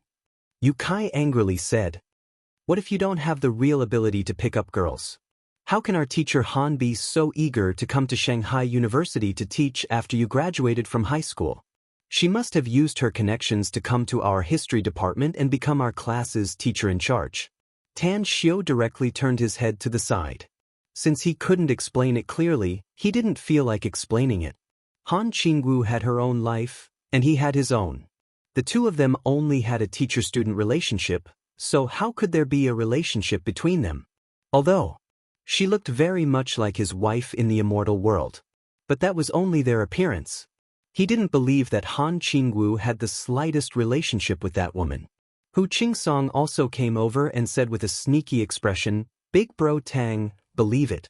I came back with Teacher Han last night and found a special situation." "What situation?" Tan Xiao stared blankly and asked with a confused expression. "When we came back last night, Teacher Han's eyes lit up every time she mentioned you," said Hu Qingsong. Even the smile on her beautiful face turned a bit thicker. "I dare say that Teacher Han really has feelings for you. Even if you're not together now, as long as you're bold enough to express your love to her, she'll be in your arms." "Fuck off." Tan Xiao snappily cursed with a smile. "Did you hear that, Big Bro Tang?" Yu Kai sighed. "Did you hear what Hu Qingsong just said? Miss Han has taken a fancy to you. You're the one who pretended that nothing happened. You don't know how much you want to hold that devastatingly beautiful Teacher Han in your arms when you're not in front of us." Tan Xiao suddenly realized that these guys around him were all freaking stud horses reincarnated. Their heads were full of love and affection. Didn't they know that there were many other emotions besides sex? Speak of the devil and he will appear. Just as they were talking about Han Qingwu's beautiful figure appeared outside the classroom. Her long and elegant hair fluttered in the breeze. Along with the sound of her slapping, everyone's eyes instantly fell on her. She wore a beautiful dress that set off her delicate and perfect body. Coupled with her beautiful face, she was simply like a goddess in the minds of countless boys. Han Qingwu gently stroked the long hair on her forehead and said with a smile, "Our class has a total of 48 students, and 28 of them have arrived. There are still 20 who haven't arrived yet. However, the time to report to the campus is in the next few days, so I'm sure the others will come soon. Now, the students who have already arrived, please come to the podium and introduce yourselves." "I'll go first." Yu Kai raised his hand and then strode to the podium. He was very bold and very open-minded. With a smiling expression, his eyes swept over all the students. He cleared his throat and said, "Hello, students. I'm Yu Kai. I'm a Shanghai native, 21 years old, and I'm not married this year.